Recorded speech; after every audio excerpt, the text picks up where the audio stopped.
Cannon.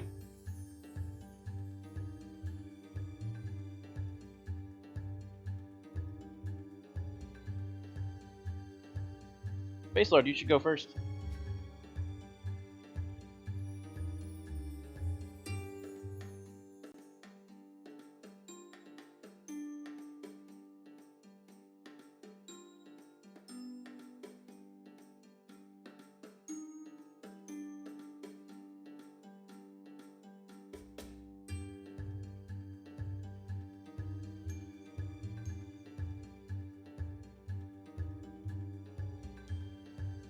Eldritch Echoes on the web. You'll find me Wednesday running the Camper Beyond the Grave. Also for charity this week. Everything's for charity this week, and they're all going to be awesome. I have no idea how we're going to follow that last one. Those guys.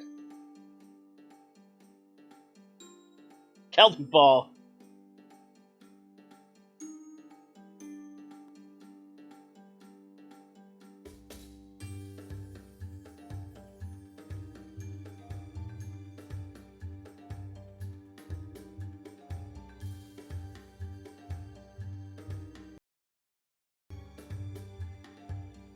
Right now, Steve.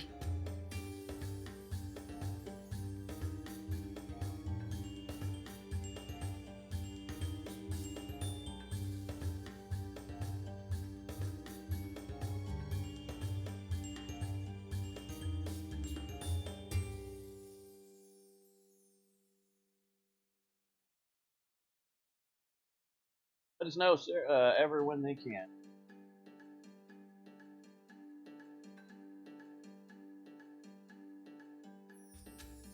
Nope. Doesn't sound like they can. Okay. Small technical difficulties to those who can't hear me. Tyler, let them know small technical difficulties. Yeah, they can only hear Tyler right now. Oh man, everybody missed By default, because he's usually running, probably. Oh, they got us now. Oh, they've got us? Everybody missed the smooth sounds of Steve Vorpal. They missed your intro, Sean. Try again. Not Sean. I am. No. Wait. They heard missed me? Didn't they miss everything I said? No, Yeah, but Yeah, they did. Wow, yeah. Yeah. So they missed. Let's go again from the top. He everybody. says technical difficulties. Do it live, damn it. Okay. All right. One more Technical time. difficulties. One more time. Hello, swashbucklers. Hi. Welcome back to Vorpal Tales. Pull up a chair. Get your dice ready. Tonight is a very special night as we dive into the beautifully tragic world of Cavaliers of Mars. I am your host, Steve, and sitting here with me are some amazing people who are going to introduce themselves now. Go ahead and tell everyone what you're about. The people already heard you, Tyler, so we're going to skip you. Sean, reintroduce yourself. I'm going to reintroduce myself because I am a Space Lord, and I'm at Space Lord PJs.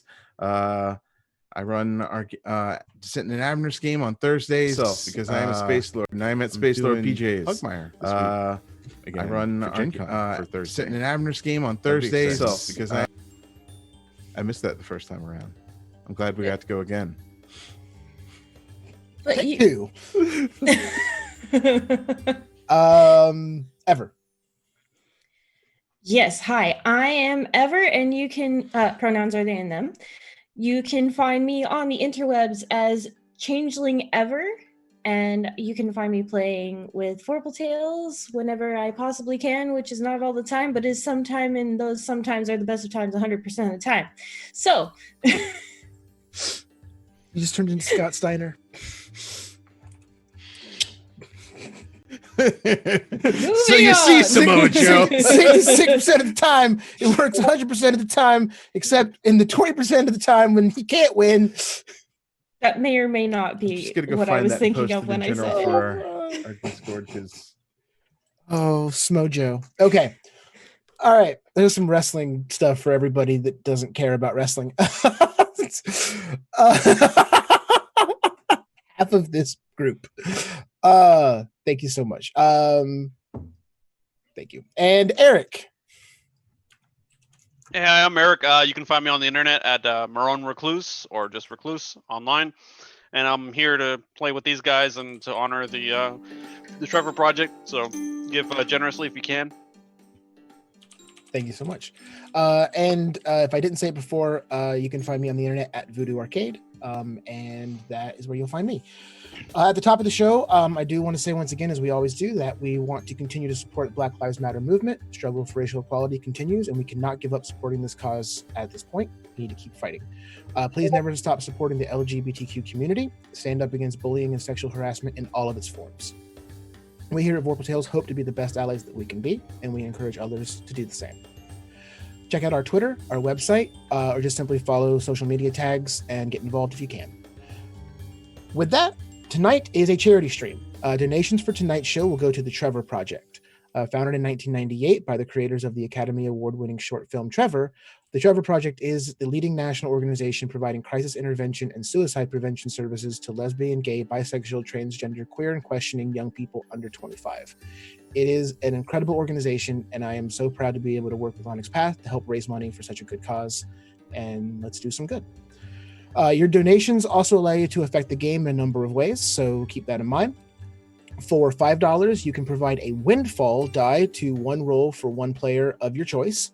For $15, a windfall bonus die to one roll for the entire party. $25, a windfall dice to one roll for the storyteller or GM, me, GM, storyteller. And $40 gets you a digital copy of an Onyx Path book, and $50 gets you a PDF copy of an Onyx Path book with one supplement, with more details to come after the donation. So, donate, interact, hang out with us. Let's be cool, and let's, raise money for the Trevor Project, an amazing cause. Windfall dice, just so everybody knows, easiest example, if you're not familiar with Cavaliers of Mars, they are basically advantage or enhancement dice. It's going to allow the players to, just have a better chance of success on any challenges they might face in the game. So by donating, you are helping the players in their cause inside the game. With that said, my hands disappeared when I did magic hands. With that said, That's why they were magical. that is why they were Magic Mars hands.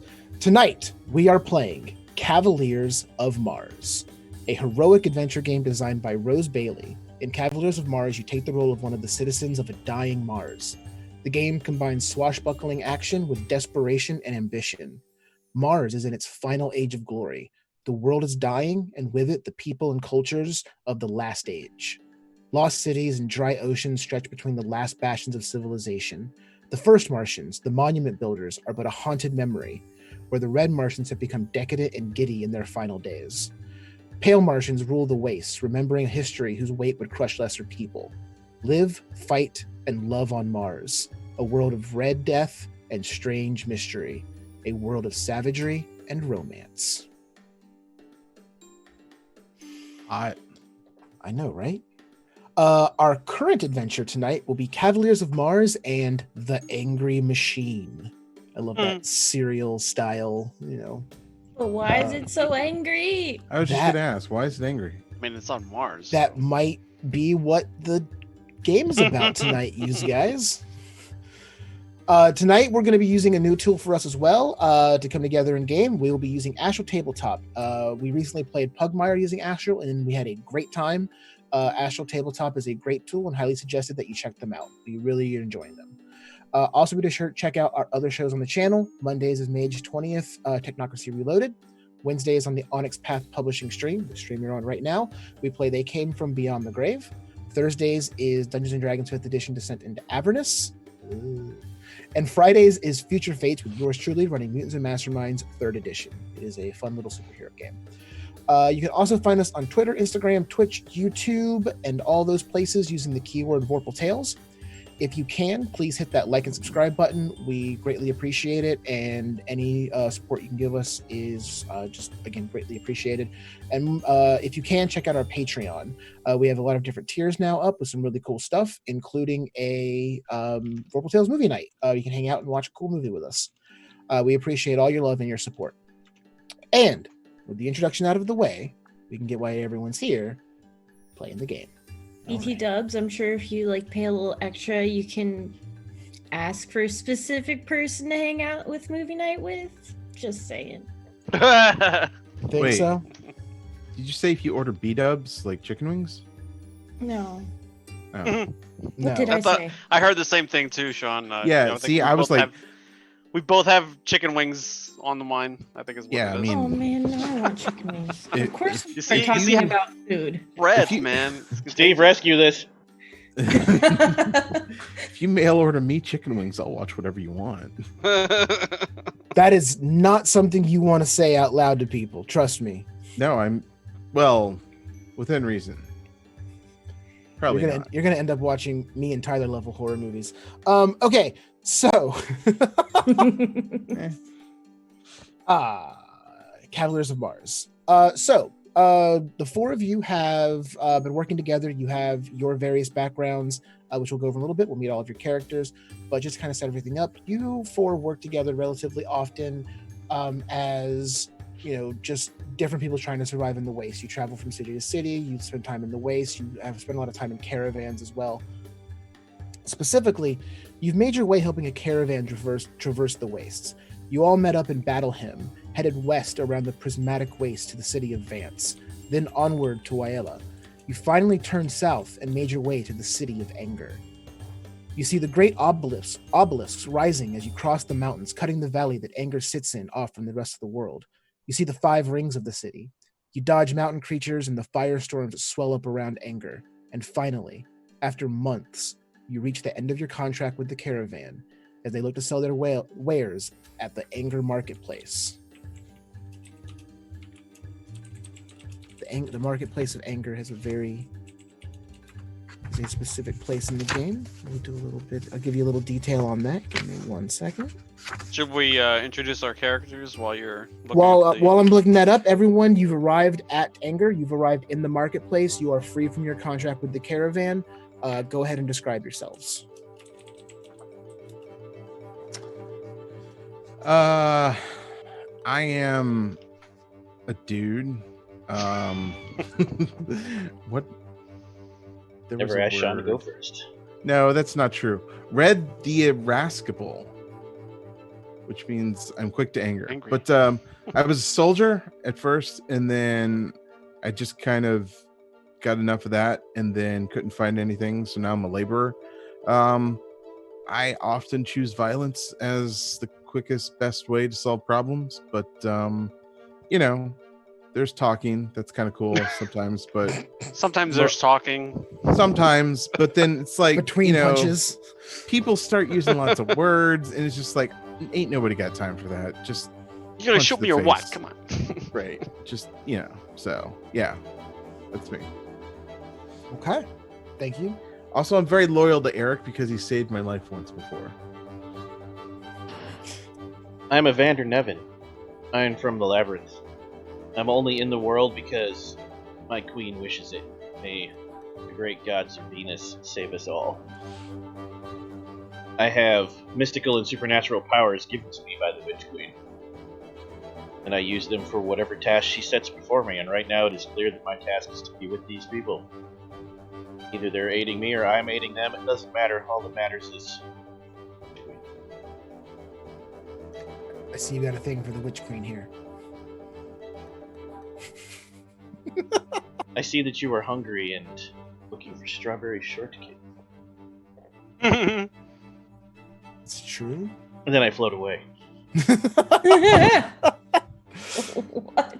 On a scale of 1 to Tyler, how creepy is Evander? 15 This is not Eldritch Cthulhu nonsense, but he is a overly dedicated. He wouldn't use this word, cultist. Mm-hmm. And really quick, do you want to do a rundown of the labyrinth, or do you want me to kind of just do it really quick, like 1 or 2 sentences, just so I'm gonna let you do that. Okay, so where Tyler's character comes from is called the Labyrinth. It's actually a small part of one of the bigger cities out there, kind of tucked away in a canyon. It's a section of this city that's completely cut off from the light, and there were multiple there was trade to the city at one point in time, but it got completely cut off, and ever since then the Labyrinth is like this mysterious thing that like no one can really get a straight answer on what's going on there. And everyone there worships the Witch Queen, who is this reclusive, never seen figure that controls everything that people think comes from Venus and worships the old gods of Venus. And it's just this really creepy, weird, mysterious place that exists tucked inside this other city that has this big, bright, vibrant plant life growing through it, living trees and things like that. So just a cool little dark section of a really bright, colorful city. And my character is not the usual tentacles everywhere. However, I can lift rocks with my mind and drop them on you, or I can look at Red Hand the Irascible and say, "Woe to you for insulting Cassius Erg. By the end of this day, you will kill yourself." And you will. We will go over some of these powers in a moment. Ever, you want to go next? Yes, please. That would be awesome. So, I am playing Mahaska Nernavari, and they are a Wyeth, which is something that never usually leaves the city where Tyler's character is from. Labyrinth, was that it?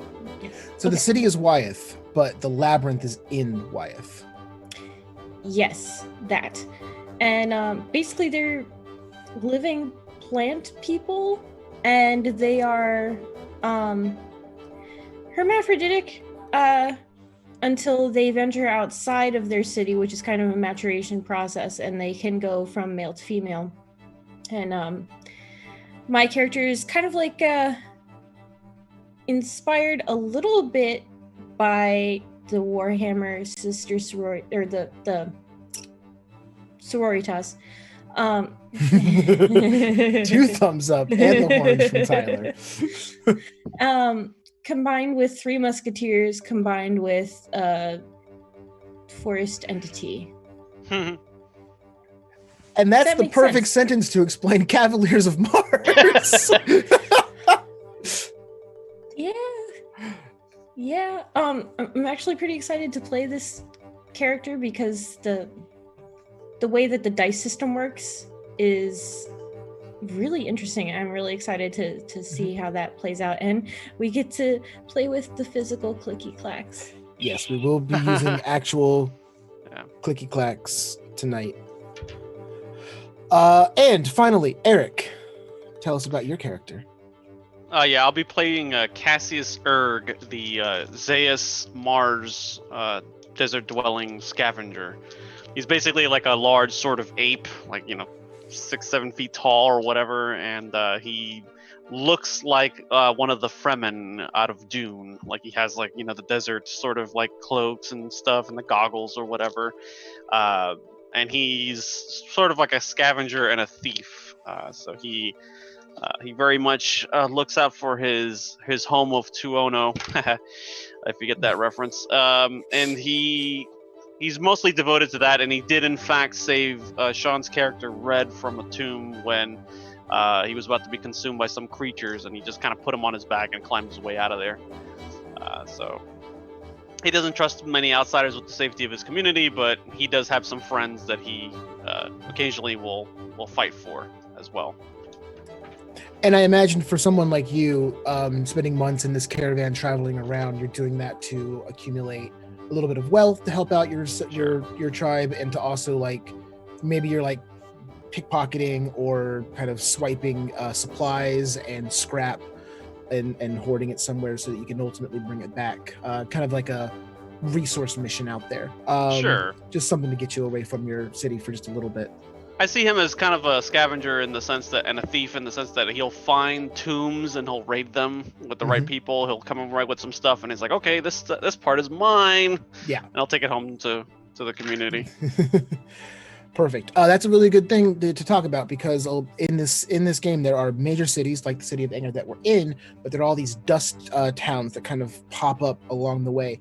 And Mars is sustained currently by these old great machines from the first Martians. These are the things that help get water or help protect from the elements and things like that. And dust towns especially are massively dependent upon the upkeep of these machines. So scrap, materials, and the ability to use them to fix the machines is the single most important thing for these towns to continue to survive. I have a So question. yes, Does this take place really far in the future or really far in the past? in relation to what? Us. There is no contextualization to us because there is no Earth mentioned in the source book. Okay. This is just Mars. Gotcha. Yeah. So I don't know if this is a long time ago in a galaxy far, far away, even though it's Mars, so it's right next door. In an orbit far, far away. In an orbit a couple 100 million miles away. Maybe. I don't know. I have my own headcanon about it. Okay. So this is my own idea about this is when Mars is dying out. So maybe eventually, somehow, they find a way to send somebody to Earth. And we Battlestar Galacta it? Yeah, I headcanon that like Earthlings don't exist yet. I would kind of do the same thing. I just would completely remove Earth and Earthlings and any Earth stuff from this. It's Mars Steve. did it first, baby. Yeah. Hey, Steve. Yes. Pixie is here. She was one of the people who worked on this game, and she says it takes place in the future. It's post-apocalypse, but everyone has forgotten Earth, everything. Oh crap! Oh, Thank you so much, Dixie. That is dang. awesome. My Nice. headcanon just got. Ah, that's probably in here somewhere, and I missed it. I only read this book 3 times in the last week trying to prep for this, so a lot of stuff went in and out of the head. That's you, awesome. Thank you so Dixie. much. Thank you, Tixie.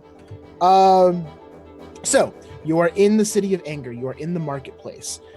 In the outer rings bustling market, a red Martian or a Skirat need never worry about being too small or having only 2 arms.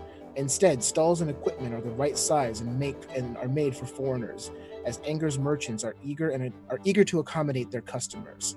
The pale Martians themselves remain disciplined in all that they do.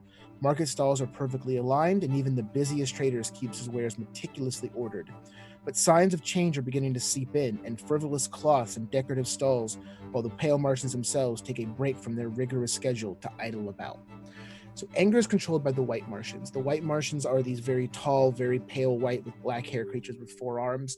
They claim to be direct descendants from the first Martians, who are the civilization that died off forever and ever and ever ago and are but a distant memory.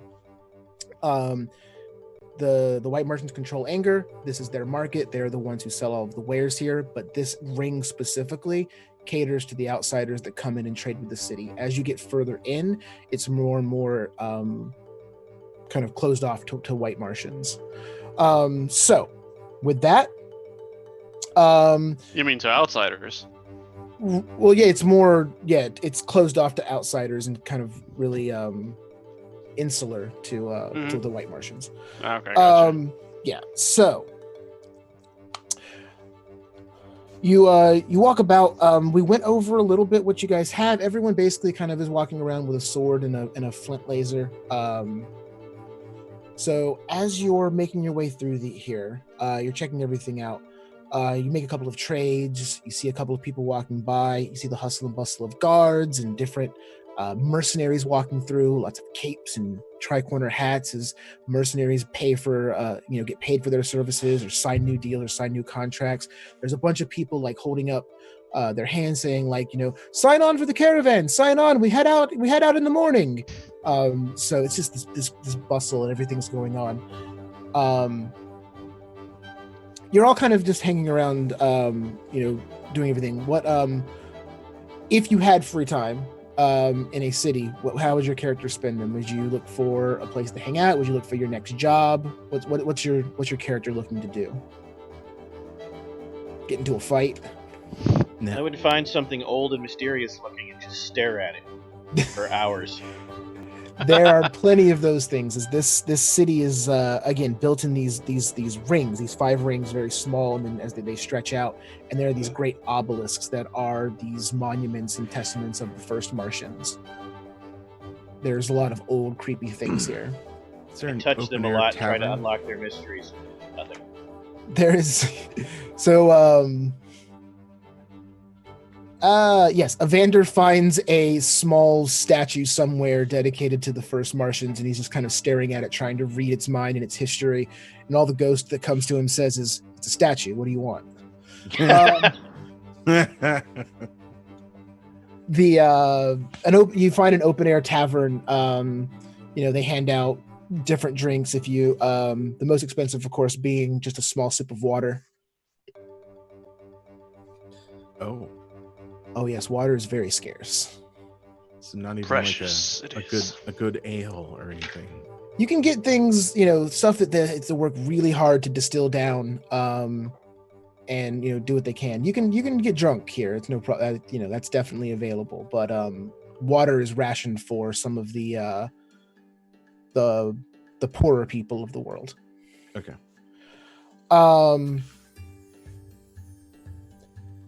As you all kind of go back and forth, do your things, check out with the people that you want to, you all kind of simultaneously see someone stand out in the market. Everyone blends in very well. Most people here interact with the market often, if not this market, then one from a different city. But then there's a white Martian in a cloak that's a little too nice for this area, and he walks up and he kind of like goes and he's like, "Excuse me, sorry, can I? Can I? Yeah, so I need help with some. No, never mind. I'm sorry. I didn't mean to bother you."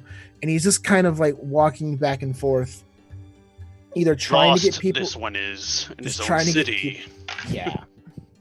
And you all notice this guy in different things. So Eric sees a mark immediately, I'm sure. Cassius. And the four of you kind of eye each other. How would you want to approach this? I'd like to go. You do it. Oh, sorry. You got this. Oh, I would like to go up to him and clap him on the back heartily and go, "Friend, what do you need?" Hi. So, you're a wife. Oh, I don't see many of you around here. Hi, how are you? Can I help you with anything?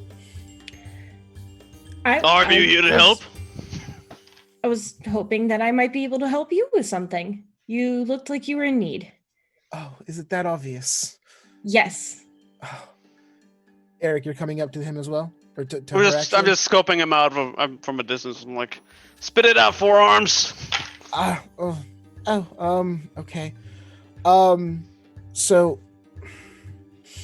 are you? Can you help me? I can hire. I do need help. I just don't know how to ask for it. I suppose that depends. What does this one want? I need help finding somebody. I've lost someone. We can find them.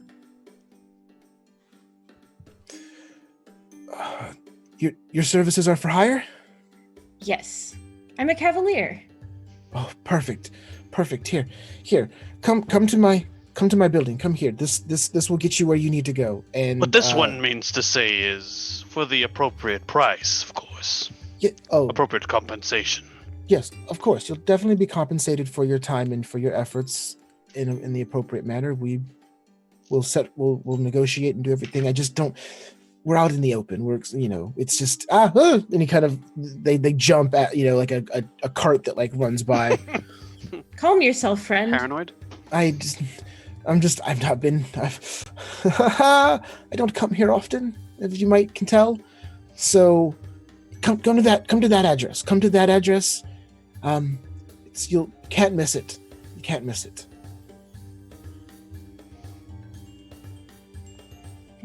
I'll see you there in a few hours. A few hours. If you're in need of finding a person, is it not urgent? It is. It is very urgent. Well, then you wouldn't mind telling us who you are. You don't know who I am? You never said your name. You're very common looking. I just assumed everyone knew who I was, and everyone was just being nice. No. I prefer not to do this here. I have to leave now. And they pull their cloak tight, and they walk off back deeper into the city. How mysterious. Huh. He just kind of like finishes selling his wares, and then he eventually makes his way over to. Once these guys are ready to go on about their business, he'll follow these guys to that district of the city, I suppose, and go to visit this guy in this building. Is it in the same area that we're in, or is it in the deeper recess of the? No, it would actually be a little bit Anger. deeper into the city. Oh. Not quite the center ring, but in probably the second or third from the center. There's 5 total rings, and normally, as you get further in, it's a little harder for you to move around if you're not a white Martian. Yeah. Did he give us a pass or something, or they gave Mahaska? Is that right? Did I get that right? Yes. They gave Mahaska a small token that will allow you to get where you need to go. Okay.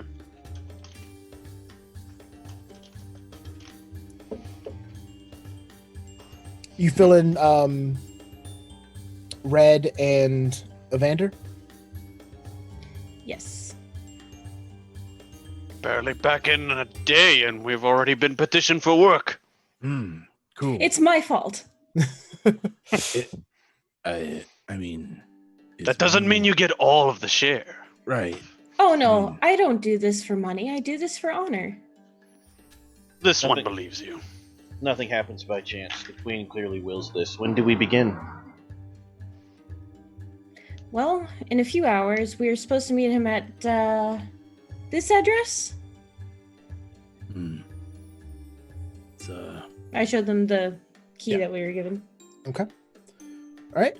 So you finish up in the market, and you're all going to kind of collectively move further into the city. You pass a couple of White Martian guards. The White Martian Society is kept actually under martial law, so the guards and everything have full control over the city, and the military is the government, is the military, kind of like back and forth in each other. White Martian Society is very strict and rigid, and to give you an idea, I apologize. They're actually the Pale Martians. I'm getting that wrong. The Pale Martians. They're a group of disciplined, graceful people with long memories. They believe that they are related to the Red Martians and are descendant from the First Martians. Their numbers are small, and they live only in the ruins of First Martian cities.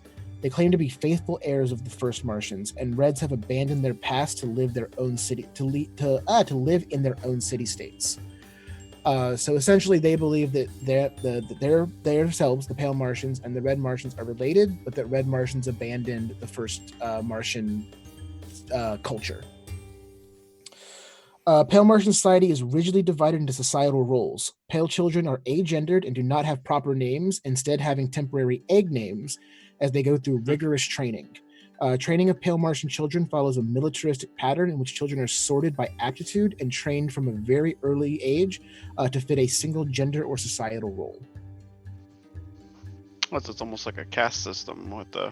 Yes, there is some movement in that system. If someone shows a really high aptitude during their early years before they move away from their egg name, they can actually be given a higher position in society, but it's not necessarily common or something that always happens. You're mostly trained. You're mostly like they pick a role for you, you're trained to do it, and then you're kind of assigned it, and you're expected to maintain and stick to that role your entire life. So as you move through, these guards stand, they watch you, and they kind of look at you, and they're just like, and then you show them the badge, and they're just kind of like, they wave you through, and you're able to get all the way through. And you finally, as you move through, and you move through the architecture, and you move through the city deeper and deeper in, the hot wind blowing, and Anger's very hot. It's very sultry and humid. Firestorms actually rage on the outskirts of town, and every so often a fire flows through the city. And so you move through, and you're looking at all this. There's these so Anger is built out of these massive red blocks that are cut from the very bedrock of Mars, and they're used to prop up old First Martian architecture. So it's this mix of ancient, mysterious, long, misunderstood architecture that's propped up by these bright red blocks cut from the very, the very foundation of Mars itself. And as you move through this, you finally come to this building that takes up essentially what would be the equivalent of like an entire city block. It's just this massive, massive singular building. And as you stand before it, you look, and it is a music hall.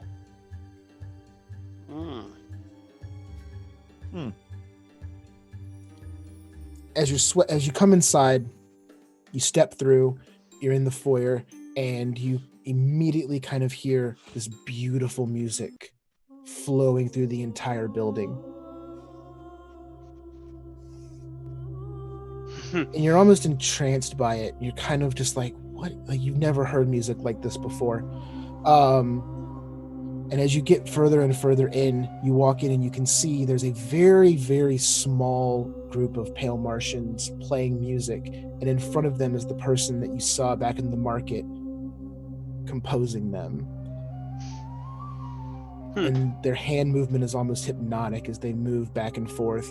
And it's this soft but hypnotic and sweet and swaying song. And you hear in it hope and sadness and the past coming back once again to bring you up from ruin. And you just are filled with all of these emotions. And you can tell that it's a sad song that has this underlying message of the past brings us hope and will let us rise back up again. The song finishes, and the composer puts the baton down and kind of like stands up, and just a final few moments kind of like stands and turns around and sees the four of you standing at the back of the music hall. They dismiss the rest of the orchestra, and they wave you up to the stage. Is this place like empty? Like they were just practicing? Yes. Okay.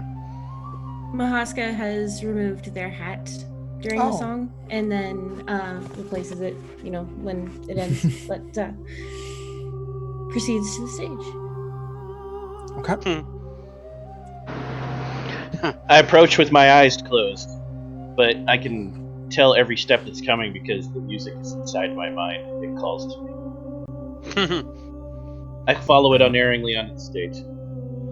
I don't like thinking about my past. Cassius just sort of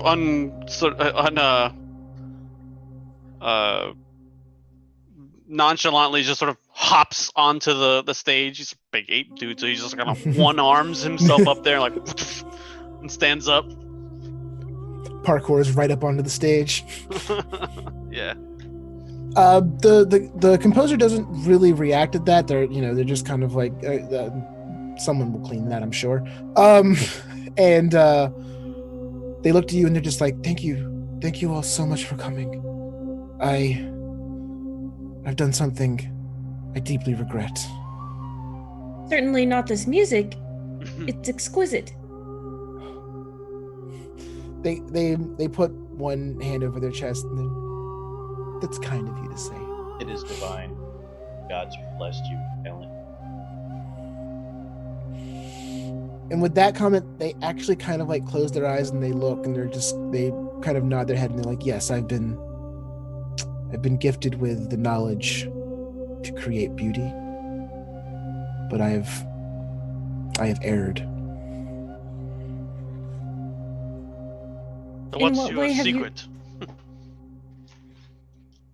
In what way have you erred, friend?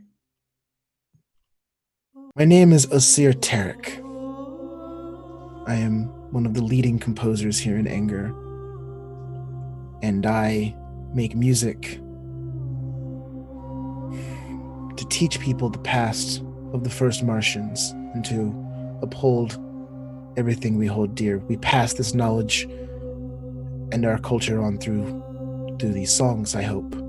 I hope to inspire people. I recently, though, found out I've been cursed, and I have but months to live. I'm dying, much like everything around us. I was stubborn, and fool-headed. I did not take an apprentice until it was far too late. Only but a few months ago did I take my first apprentice. I tried to teach them a lifetime's worth of understanding in a very short period of time. I'm afraid it's gotten them killed. And I need you to find out if that's happened. This one is confused. I thought took you it- said that someone disappeared. Now you're saying that they were murdered.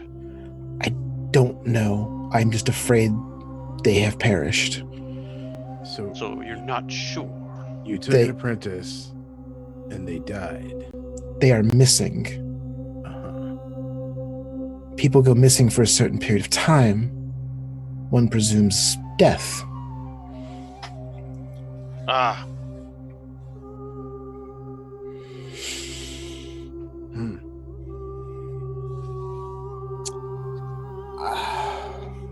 Do you have any clues that might lead us to this person that has been lost? I can tell you a little bit, yes. I can tell you I should have began their training much long ago, but I picked someone I think too young and too brash. They haven't even decided if they're going to keep their egg name or not. When they join me, they refuse to even subscribe to their gender role, and these damn kids refusing to follow societal rules. I swear, the purple light is corrupting everybody here in this city. guess he just kind of rolls his eyes at that. Purple light has purpose. Bunch of children spouting nonsense in the face of the first Martians. No, not at all. The purple light is why I'm a Cavalier.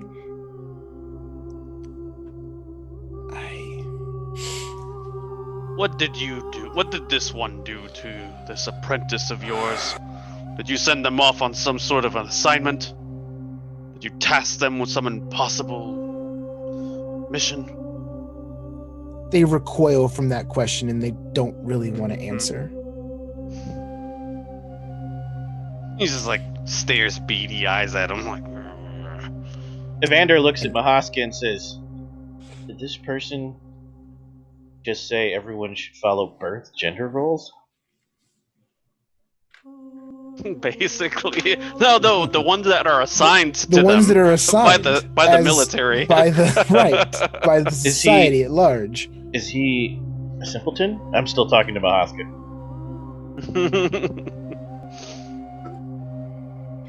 It would seem, but someone who creates such moving, exquisite music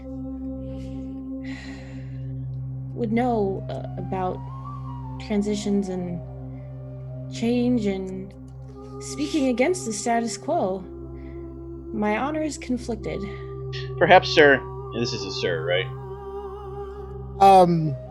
We'll go with yes. I think I wrote them as a she, but they've been he for most of this game.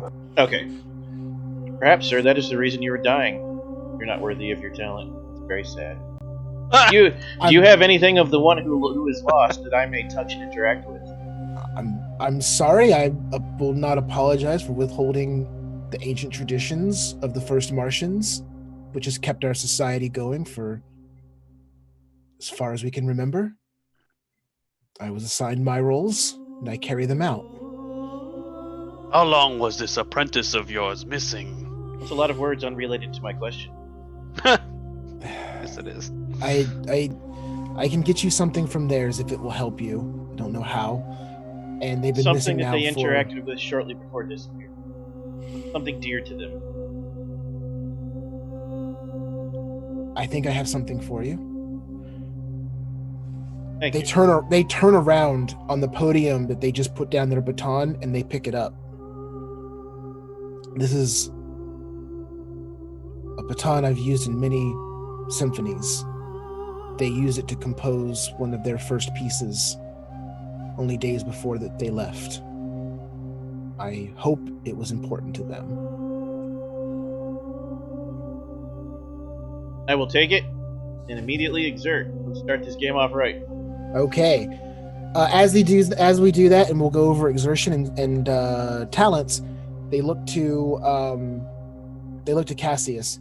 They've been missing now for 2 weeks. Ah, yes. Well, Well, they're probably dead, but we shall discuss payment then. We shall go and see if we can find their body, alive or dead. That's all I ask, just to know for sure. Okay, so Evander, tell the people your career choice and what your career choice does. I am an adept. An adept has a few useful talents, but also a whole bunch of default things they can do by exerting their adept. Basically a psionicist. Since, there's a lot of Dune themes going on in this party, I am a consumer of spice. Nice. There are 3 main trees to this. You get one at the basic level of the power, and you get an additional tree you can access for every raise you give to your... My career dice is raised all the way. So, I have all 3. Means I have telekinesis, psychometry, telepathy, via use of psychometry. If I exert my dice, dropping it from a d10 to a d8 until I sleep, in this case, I can touch a piece of equipment to do 2 awesome things and 1 hilarious thing. We'll start with hilarious. I can touch a piece of equipment to learn its benefits and drawbacks and any other special modifications or abilities it has. The book specifies getting hit by a weapon counts as a touch. I have deduced that this weapon causes stabbing wounds, gentlemen. Plus 1 XP. That is one of my absolute favorite abilities. I already saw that he put that in the chat, and it caught me off guard to hear it out loud. I truly appreciated that was written in, that getting stabbed by a weapon counts as touching it. Also, and in this case, I can take a basic action to relive a scene from the past that took place in a location where the object was, learning who was present and what they did. That's what I'm looking for here. Okay. Hopefully something. What was the last exert, but I'll take what I can get. Sure. What was the last place that you saw your friend? Sorry. I hold it. I hug it like it's a teddy bear, and I close my eyes and start swaying back and forth to music only I can hear. Okay. So you do that, and I'll actually let you keep your exertion because for this, it's going to be it'll be a little weird how this information comes to you. But okay. You I'll take it. You were able to take the baton, and you do you talk to the spirits, the ghosts. You see the past, and you're holding the baton, and the scene kind of like draws into the baton, and you're actually seeing POV of that. And you can see that it's moving back and forth, and you're kind of swaying back and forth as you're being moved and used to orchestrate this music.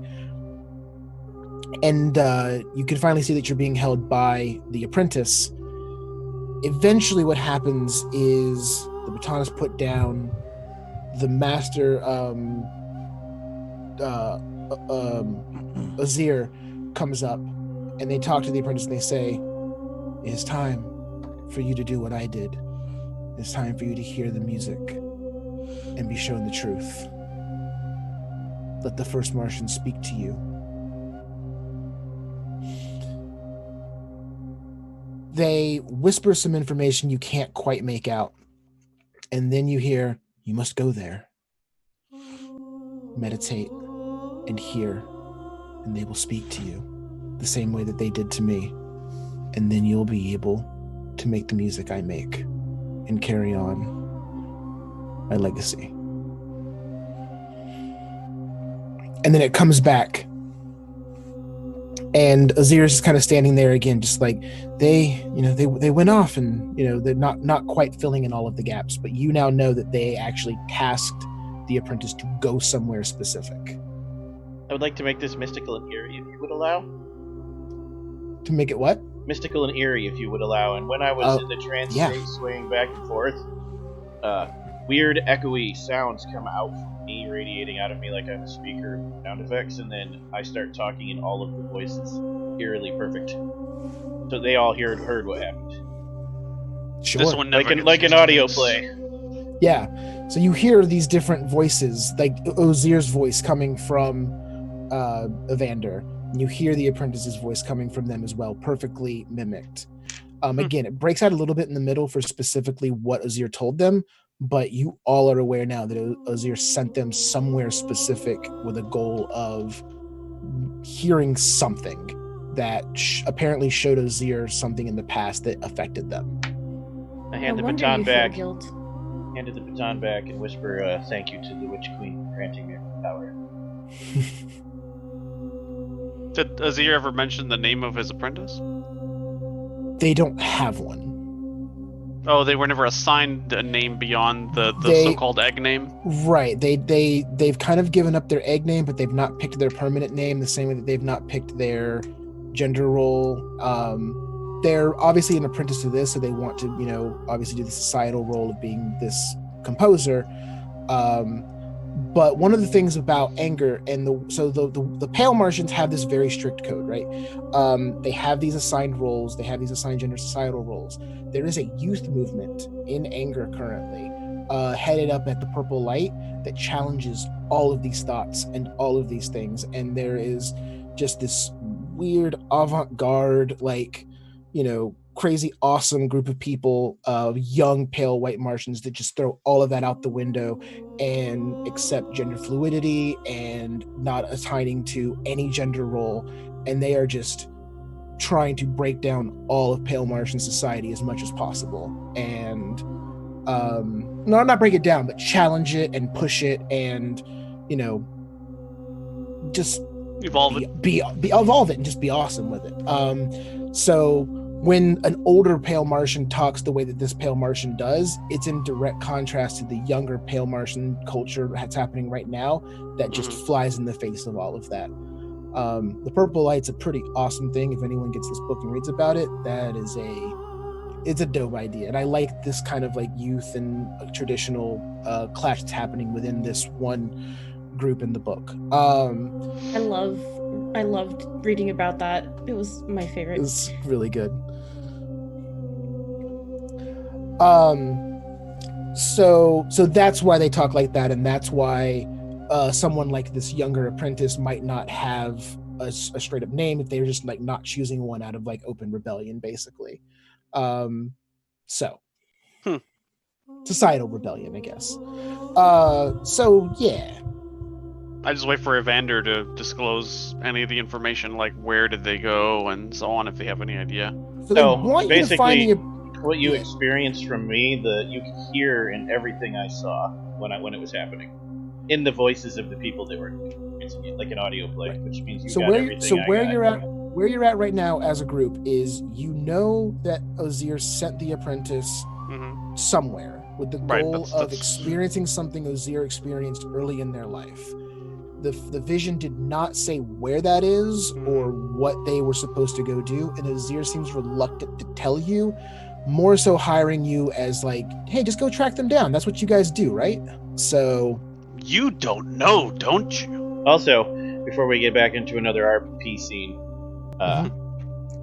thank you, Anonymous, for the donations. We're in the middle of RPing. You've got a story guide. When you want. Nice. Oh, thank you so much, Anonymous. I appreciate that. Thank you. I moved to call them a naughty mouse. That's too close to a naughty mouse. I was thinking, they're naughty mouse? They are awarding the storyteller. Yay. Stole the cheese. Crap. Thank you so much. We greatly appreciate that. So, how would you like to go about trying to get more information out of Ozir that they're not willing to give you? Cassius is already getting pissed because he's a very direct person, and this person's flittering around the edges, and he's just out with it. Come on, and now he's just getting confrontational. You don't actually, this one doesn't actually know, does he? Red, you see Cassius getting a little worked up over this. How are you kind of reacting to this? Kind of with him, because if he knows, then that makes my job easier, which means I have to do as little work as possible. So yeah, I'm kind of ticked off to this guy too, and just look, just Just tell us. Tell us. Make it easier. We can figure it out. Quicker you find out, and you can find peace, and that means we get paid, and everybody's happy. So this guy is the one hiring us to do the job, but he doesn't want to tell us what we need to know to do the job. Is that what's happening here? That's Essentially, exactly what is yes. happening. Guilty party. Evander points this out after Red finishes with this. I'm aware of the struggle for this. It's just hard to talk about, and I was hoping to hire people that might be able to work on limited information and track people down who are missing. You seem capable types. You're literally the reason this person went where they went. You know where they went. You're literally telling us to go figure that out when you told them that. You've never done something or said something you just didn't want to say out loud for fear of making it. This one is not a mind reader, but he is. Usually in that case, the person who points out that I said something I regretted, I just kind of punch them. So because it makes me feel better. So as you're talking to them, you kind of figure out it's less a fact that they're trying to withhold information from you out of stubbornness or not wanting to help you or not wanting to actually get this job done. It's literally like shame. And they just don't want to say it. That doesn't make it any different. Like, just honestly, letting you know the motivation of this particular. Yeah, I got that, character. but that still doesn't change the fact. Would anyone like to attempt to coax this person out of their shame and maybe? I would. Okay. I feel like Sean and I are the worst candidates for that. Okay. Look here, man. I'll hang him upside down and you can hit him with your fists. Yeah, I was gonna say Sean could persuade him. Where's his punch list? Yeah. Ahaska, how would you help this person?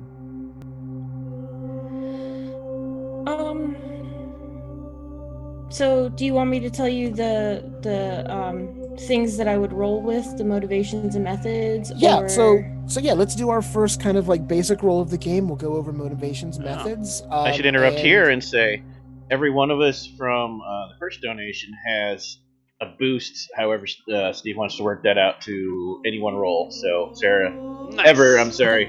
Eric, Sean, and myself all get one. Oh, perfect. Is that from the? That's from the. Same That was donation? a group award from. Yeah. Thank you so much also for that donation. We greatly appreciate it. It's so awesome. So everyone, what we'll do is we'll just mark down, give yourself one windfall die. Instead of it being like one like kind of collective group roll, everyone now has one additional windfall. Refresh my memory, is that a D4? No, Like a so blue drama die? points and windfalls are two different things. Drama points are like hero points that let you interact with the scene. I think we bought you all the jump start, which you should have access to, so you can go ahead and check that out. And so you can see what drama points do there. Windfalls are literally just D4s that you roll with a roll, either a basic action or a combat roll. And when you get your total from your two dice, you can roll that D4 and add it on top. So it's basically getting a third die added to your total. Cool. So Can you use that in a battle too? Like, you can. Yes, okay. You can. I just you have can to say add, I'm using this on my stunt or something like that. Right. You would be able to add a windfall to any one die in combat. So you would pick a single strike or a single parry or a single stunt and be able to up it from there. Okay. So give me a combination of RP it out. How are you talking to them? But then also what's your motivation and your method to getting this done? And actually how you RP it will affect your method and motivation. Okay, so this guy is obviously distraught and cared about this apprentice. Not just, my legacy, it was, this is a person I care about? What do you... They care about them in so much as that it's what they're supposed to do in picking an apprentice. Like, it's hard to say that they loved them or like truly cared for them. It was a societal expectation that they take an apprentice, and they put it off for so long that they're now dying and had to rush the process.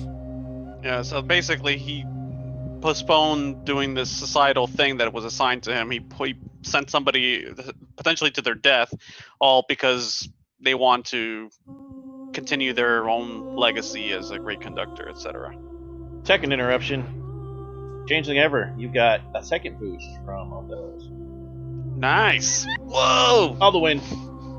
Sweet. Do Thank it. you. Another windfall. Thank you so much. Wasted that 4. Damn it. Gotta stop touching these dice. Quit touching them. Don't touch that. So they literally, it's selfish. That's how Cassius sees it. Ultimately, yes. I'm gonna guilt trip them. Okay.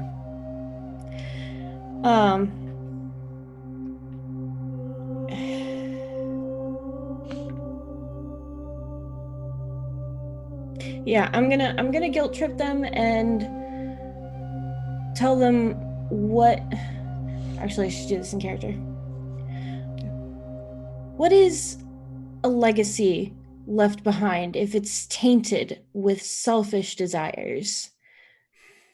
What is a legacy left behind if it's tainted with a lack of support, with a lack of love for your craft?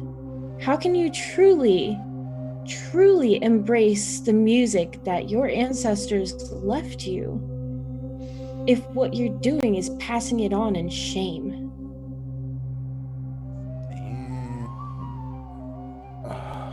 I'm sorry, I should say that in character. Damn, this one got burned. I'm not sure if aloe is a thing, but I'll go and find it for you.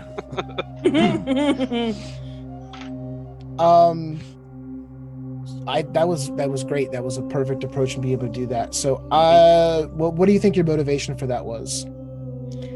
Honor, for sure, because Yep. Mahaska realizes that this person has none, and now Mahaska really only cares about this crap, what was the word? Apprentice. Thank you. I was trying to say adept, and that's not the word.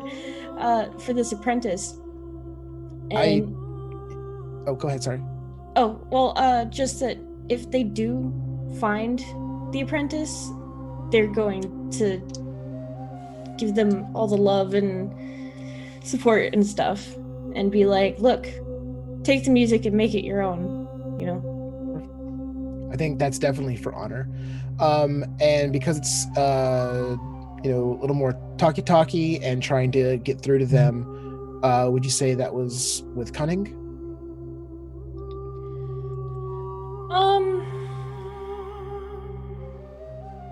Yeah, which is not my highest roll, but it's more accurate, I would think. Okay. Do you have a trait that you think would help you communicate this? Something that you think would guide you or help you? Oh.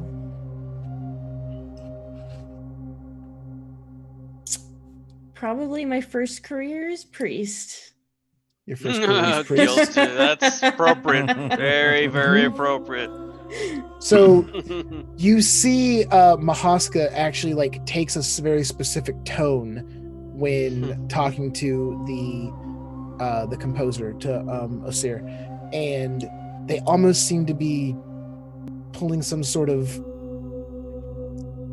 type of confessional situation and trying to just get them to admit to what it was that they did. So you can add your D8 for priest. Yes. Okay, so D10, D6. Just got windfall too. And you have 2 windfalls if you want to use them. You can, so for windfalls, you can wait until after you roll your dice, but you would have to choose to use it before you know what my result is. I'd like to use one of them after, if that's all right. Sure. So, Like I said, you can wait until after you roll your 3 dice right there. If you like the results, if you get max, then you can save them. But if you want to use it, you can. Just let me know before I tell you my result. Clackety, clickety, clackety, clickety, clackety. This is the dice ASMR. I was just thinking that. Second channel. I got So a 9. out of those 3, you'll take the 2 highest numbers. Okay. 9 and a 4 then. 9, so 9, 10, 11, 12, 13. So you got a 13 total from those 2 dice, those 2 highest numbers. Okay. Do you think that that's enough to beat my roll, or do you want to use that windfall? I think just to be sure, I want to use that windfall. Okay. One of them anyway. Go ahead. Roll that d4. Okay.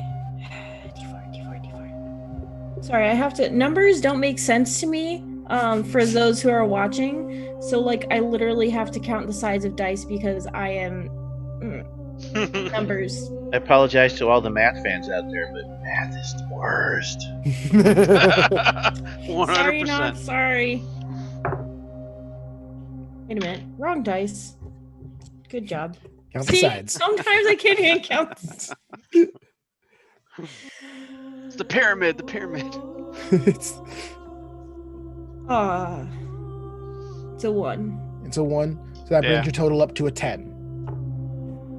Right? 14. 14. That's right, because I'm Because math Look at this is hard, cheater. remember? Look Math at this is hard. cheater. God, 14. it's not even past the first roll and already just Quiet, you. like, man. You find you a math person, and you sit next to them when you play a game, and then they math for you because they like the math. And You beat my total. I got a 7. So as you talk to them and you don't want to say coerce, but you open up to them, you allow them to be vulnerable back to you. And they go, you're right. I did something terrible, but I can do something right now. I can, if I just tell you what I did, I can. you'll have done the right thing. I sent my apprentice out on something they were highly unprepared for, something I did not prepare them for. When I was young, I was sent by my master, after years of training, to the great machine that anger is built on. I snuck in. I spent days in there, listening to the machine in its low rumbles and the ghosts of the past running through it. After hearing this, after hearing the sounds and meditating with it, the first Martians, they spoke to me. And all the music I've composed since then has just been the sounds I heard that day and the things I was shown. It's made me who I am. And I thought that I could just send them there and they could do what I did and continue on. I had heard there was a way in. The firestorm blew through town a few weeks ago, cracked open some of the bedrock, and there was a new entryway into the machine. The machine is guarded day and night. Every entrance closed off only to official Pale Martian business. You can't just walk into the machine. But I found a way in, a small crack, and that's where I sent them. And I sent them inside. Do any of us know anything about this machine? Yes, it's a very famous thing here. So we'll tell you about the machine of anger. You don't walk in the machine. The machine. One walks does into simply you. not walk into the machine in anger. Remember, anger is built on this kind of plateau, cut into these mountains. There's a mountain range that runs all the way around it that you would have passed through in the caravan. It sits on this plateau and it has these 5 circles that make up the landscape. Perfect concentric plateaus, the great obelisks, dry weather and firestorms. All these hail back to a single reason: Anger is built on an ancient terraforming machine left behind by the first Martians. When the Pale Martians claimed Anger, the machine was already broken far beyond their ability to repair. Instead, they repaired what they could and used massive red stones cut from the bedrock to prop up what they still could. For a decade, they worked on this, and when their work was done, the city of Anger slowly piled atop it. The ringed machine remains accessible, sometimes legally, sometimes less so, for those interested in Anger's past. It is a city-sized machine that the first Martians used to terraform the planet centuries and centuries and centuries ago. It is generations long been broken, and only small parts of it have been repaired to work. And the Pale Martians explore it, study it, and try to access more and more of it to get closer to the first Martians. It's highly guarded, it's highly secret, it's highly important. It is a direct relic of the first Martians, and it is the entire city of Anger sits upon it. It's still running on Mac OS. Okay. Joke's on you, it's in Linux. It's still working. How is this possible? Nobody understands Linux. Exactly. Not even the people who made it. You have a way into this machine, Azir. I know where the entry is. I can tell you where it is, but that was weeks ago. It's definitely been found out, and it'll definitely be guarded now. You'll either have to fight your way in or sneak your way in. Well, I mean, We can do either. you know, I have a preference. Just saying. With that, Sneaking isn't so honorable. With that, they open up to you. They tell you everything that they did. Like I mentioned, this is exactly what they did. They sent their apprentice off to study the music of the machine, but they've not returned. They tell you where that entryway is. It's a small crack that formed during a firestorm.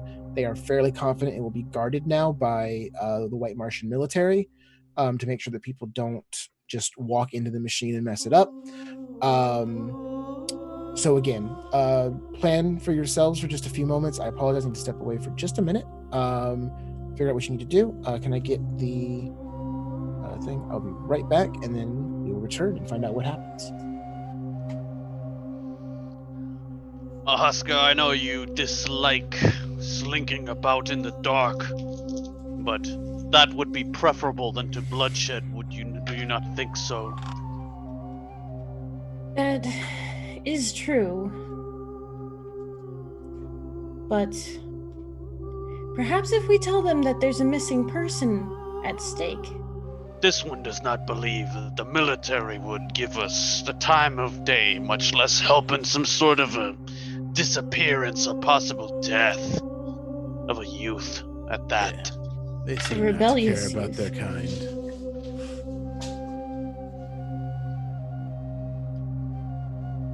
What say you, Evander?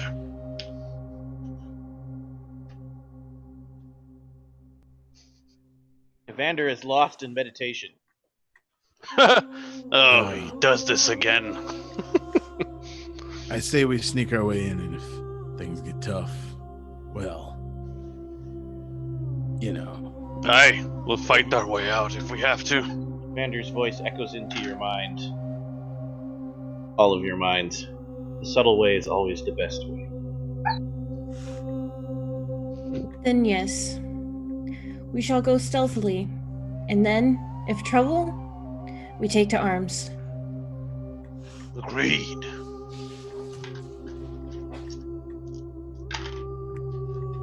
Out of character. How many arms do we have combined? But bunch. Sorry. Now, while we're on the subject, actually, do you now regret not having made a pale Martian? Yeah, a little bit, yeah. Yeah, because Could have had like I could four have swords. like yes.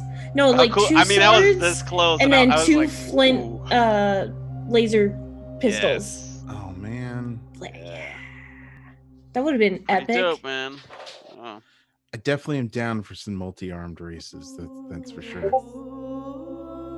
And okay, so like traditional D&D, you kind of have to like have a what, like an extra skill or something to do dual weapons? Feet? Usually there's a feat or something. Like if you try to do 2 weapons at once, there's usually some massive penalty, but you can take something that usually reduces it down to pretty manageable So if you scale. have 4 arms. So in this game, you would That's still built be into restricted. D&D. Yeah, that is actually built into that. But in this game, in Cavaliers of Mars, you would still be restricted by your speed value, which for all characters is going to start at 3, and then different talents, which we've not gotten to yet, can actually increase your speed and giving you more actions in a round. That's cool. Yes. I mean, and that makes sense too. Speed, like, because if you think about it, if you've got 4 arms and you want weapons for every single arm, you got to be fast enough not to slice off your own arm. That is true. Makes sense. So, how did we decide we want to approach the machine? Sneaky, Stealthily. With cunning. Stealthily, with cunning. What? sneaky. For honor, For honor. because we So- avoid bloodshed. Okay. So, are you going to scout out the area that Azir told you about specifically, or did you want to try to find another entrance into the machine? I'd like to scout out the entire area and see about the least guarded, or maybe another crack ended up happening in the firestorm that You would Military be able to didn't search the immediate area around where Azir says that crack formed, but the machine itself is the size of the city. So it and it's pretty well guarded in any known location where you can get into the machine. Does the machine still work? Partially, So it's still terraforming? kind of. It's just putting shit up into the air and God knows what it's doing. Essentially, yes. That's why the weather here is so weird and dry, and why fire literally forms in the air and sweeps through the city. Because the machine is running and they're not quite sure what it does or how it works. Like they're just trying to repair it because it's first Martian stuff, and they did this for a decade. They worked on the machine. They got some of it running. Some of it is well beyond anyone's capabilities. So they did what they can, but now, every so often the city gets set on fire by the wind. Somebody should turn that off. this is fine. Everything's fine. This is normal. Okay. Sounds yeah. like an Adele song. Oh yeah, I guess so. It does, don't it? Okay. So chat's killing me over here. Okay, so you want to approach stealthily, you want to approach with cunning, you want to be able to do that. So again, he gives you Azir gives you the location of the way that he knows to get in. You make your way there, you scout it out, you're not giving yourself away. Who wants to take point in this? Who wants to actually scout out the entryway and see what's going on? Okay. I'll volunteer. All right. Cassius will do that. How would you like to approach this situation? With cunning. With cunning? Okay. And I don't know if I would be using my scavenger career or my thief. Probably my thief, I would imagine. Okay. So what's your motivation for doing this? Why are you For honor, actually, because I feel like this guy did all this to stroke his own ego, and this poor unfortunate soul got sent to their death potentially. So I feel it's very dishonorable to do that to somebody, especially from my own community. Okay. I'll do it with cunning. So I'll do that thing where, like, he scouts out ahead, and if he sees like a pair of guards or something, he'll create a diversion over here and then draw their attention, and when they're not looking, he'll like try to slip past them or something like that, or as he's reconning the area, he'll like move like well, if he's just reconning, then he'll probably do it with grace. So he'll do it like quietly, and he'll get to place, and then if he's actually trying to get into the place, then he'll do it with cunning. I guess is the best way to do it. Okay. I think that's the best way to go about it. So you go ahead and give yourself the D10 for honor, because you are going to do this for the life of that person. Yeah. And not for financial gain right now. With grace, which is a D6, and I think you'd be able to use your thief for this. Okay. Your career as a thief will definitely give you a D8 in sneaking around guards. All right, here we go. All right. Nice. Oh, okay. My two highest are 8 and 4. Okay. You have one windfall die. Would you like to use it now or save it? I'll use it now. Why not? Okay. 4. Am I gonna get a 1 or a 3? I'm gonna say. I got a 1. Got a 1? Nice. Which brings your total to 13.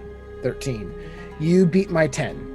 Yay! Yay! Nice. With that, you are able to scout up.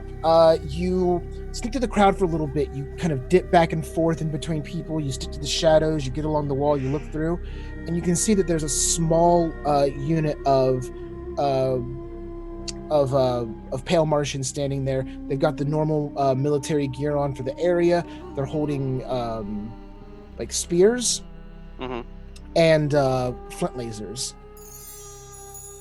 So they're prepped for both fights, and there are 5 of them. 5 of them. Yeah, and like 2 are like standing like at like the crack, which is got this like makeshift patch over it. But you can definitely see there's a crack big enough for like a person to slip through. They're trying to repair it. They're trying to close it off, but for now, there's 2 that are standing there like at attention, like at their post, and the other 3 are kind of just sitting around like, I can't believe we got, hole in the wall duty, that kind of thing. They're probably a lot more honorable about it as pale Martians. They're probably like, yeah. But they're fanatical. No. But yes, there are 5 guards watching this entryway. And it comes to this narrow alleyway, right? So it's not even like it's this big area. As it comes through, there's this alleyway between 2 buildings, and this thing, like this weird jagged thing, comes up out of the ground and twists in between the 2 buildings, and that's what's got the crack in it. And it's just this protrusion of the machine jutting out through everything. Oh wow. Okay. I slink back through and I report to these guys like that. There appears to be 5 in total. 2 standing ready to block any entry into this alleyway and through the crack of the machine. But then there are 3 that are sort of, disposed of at the moment. And they seem to be inactive. We may be able to get in quite quickly if we provide the right distraction, perhaps. And we shall. So you want to form a distraction and pull them away from the entryway? That was just the first initial brain fart firing. Let's just set up a bunch of fireworks or something, or start a fight over here and lure them away. They'll get excited to do anything but sit there and guard a hole in the wall, so... Right. I can handle that. Okay. All right, nice. Evander says he can handle a distraction. Very well then, and the rest of you are with me. Indeed. Split the party. Evander, how are you going to do a distraction? With cunning, I'm going to hide myself very well, and I'm going to mage hand a very large amount of noise at maximum distance from myself, but also the opposite direction of the party.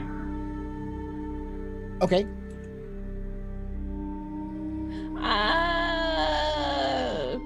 Perhaps I am his backup because he's my friend. Okay. Don't get caught. And Be friends. friends. So you're gonna stick with him just to make sure he doesn't get beat up. Yeah, pretty much. All right.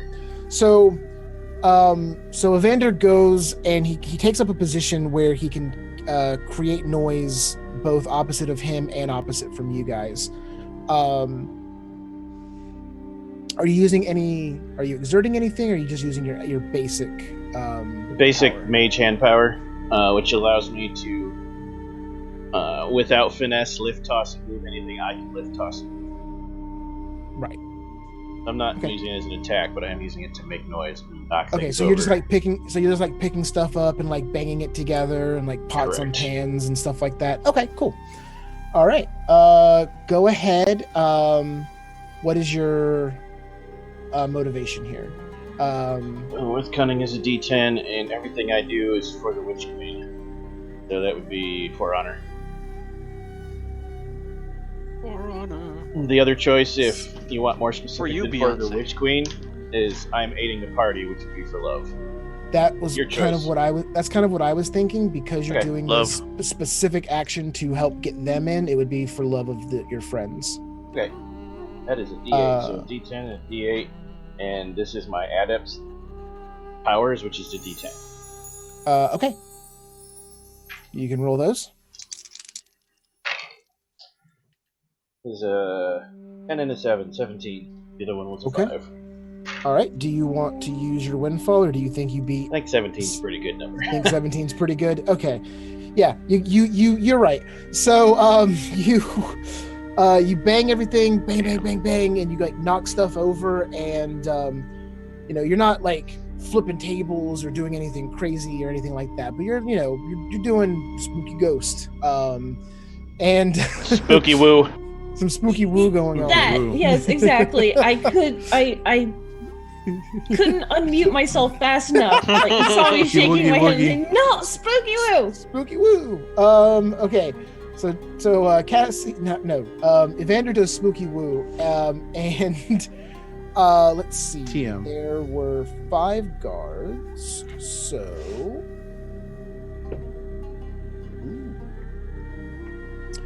the 3 that were sitting around, kind of just like tossing pebbles in a hat as a game. They're just kind of like, what's that going on? And then people kind of like in the area are like, oh, what's knocking over this thing? What's going on with this vase? The pots, the pots and the pans. Bang, bang, bang, bang, bang. It's that everyone pay attention to me. Tyler is literally a 5-year-old right now, but just using Mage Hand to do it 50 feet away. 100%. And 3 of the guards like stand up and they like grab their spears and they're like, something's afoot, and they like run off. And they go to investigate the spooky woo sounds. That I leaves have a question. Yes. Is there anything in that vase? Like If there is, it's Martian getting ghosts? poured on somebody's head. Oh, I will pour the Martian ghost on that guard's head. we know what happens to vases. The vases. and, I think that is an inside closed off joke. yeah, That we will not be repeating on air. which we didn't even have sound at the beginning, so there's no way anybody heard that. Oh.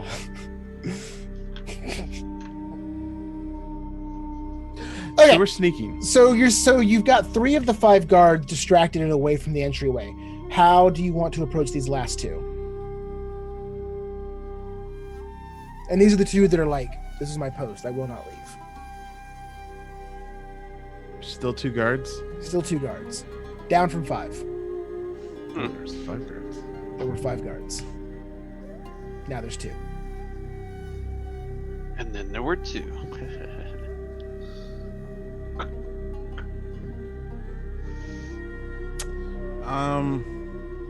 They're just not leaving, huh? Nope.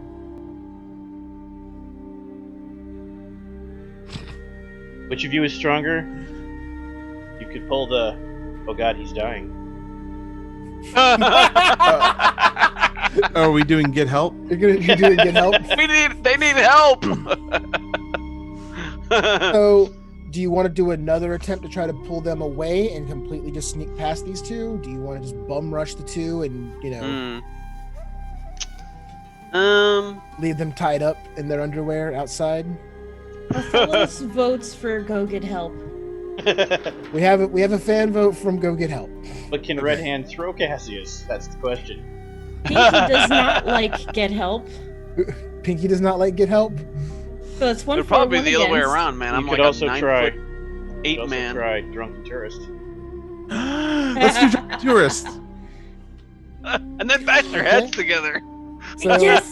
So like Cassius. I've got my and I can fake it and then like smash him in the face with it. Okay. So Okay. the four of you kind of actually no. For right now, Mahishka was with Evander, kind of guarding him to make sure that he wasn't overrun. So this would specifically be Red and Cassius having to make the approach to the two guards. Red looks at drunken tourist. Certainly, it worked. It didn't work the last time, but I suppose it won't hurt too much to do it a second. You know, like they say, if it doesn't work the first time, try again, and on the 23rd time, Maybe this time they'll be the ones who are hurt more than we are. exactly. Yeah, drunken. So are you both drunken tourists? Are you one sober friend having to protect their drunk friend, which is just the no, I think worst? we're both drunken tourists. Okay. And they're like arm over arm and they're trying Right, to yeah. walk and Yeah. oh, Okay. yes. I need you to role play the shanty songs. What would you do with a drunken sailor? What What would with you a do drunk? if I were a drunken sailor? Oh, and stick it in a barrel. Put it in your pants and sing loudly a lot. I don't know. So These aren't sea shanties, these are sea shabbies. Whatever. They tried. Red- 10 points for trying. 10 You'll points take for the the one on the attempt. left, and I'll take the one on the right. Right. Did you hear him say I'll take the left and the right? No. Right. We're They're just trying. drunk. Do we go right or do we go left? You go left. And then, like, right there, I'll punch the left one, he'll punch the right one. Oh, so you're literally just trying to sneak up on him and then deck him? Yeah. So, Yeah. so actually, I want two Yeah. rolls for this. Okay. All right. Give me, give me your cunning. It'll be cunning All right. And Definitely what- doing this for love. for love. Okay, yeah. Give me both of you. Give me for love and for cunning. All right. All right. This. Wait. No. Kind of. Okay. And then I'm gonna use my thing that I've had for a while. Bonus. so- Okay. All right. Here we go. Oh, fuck me.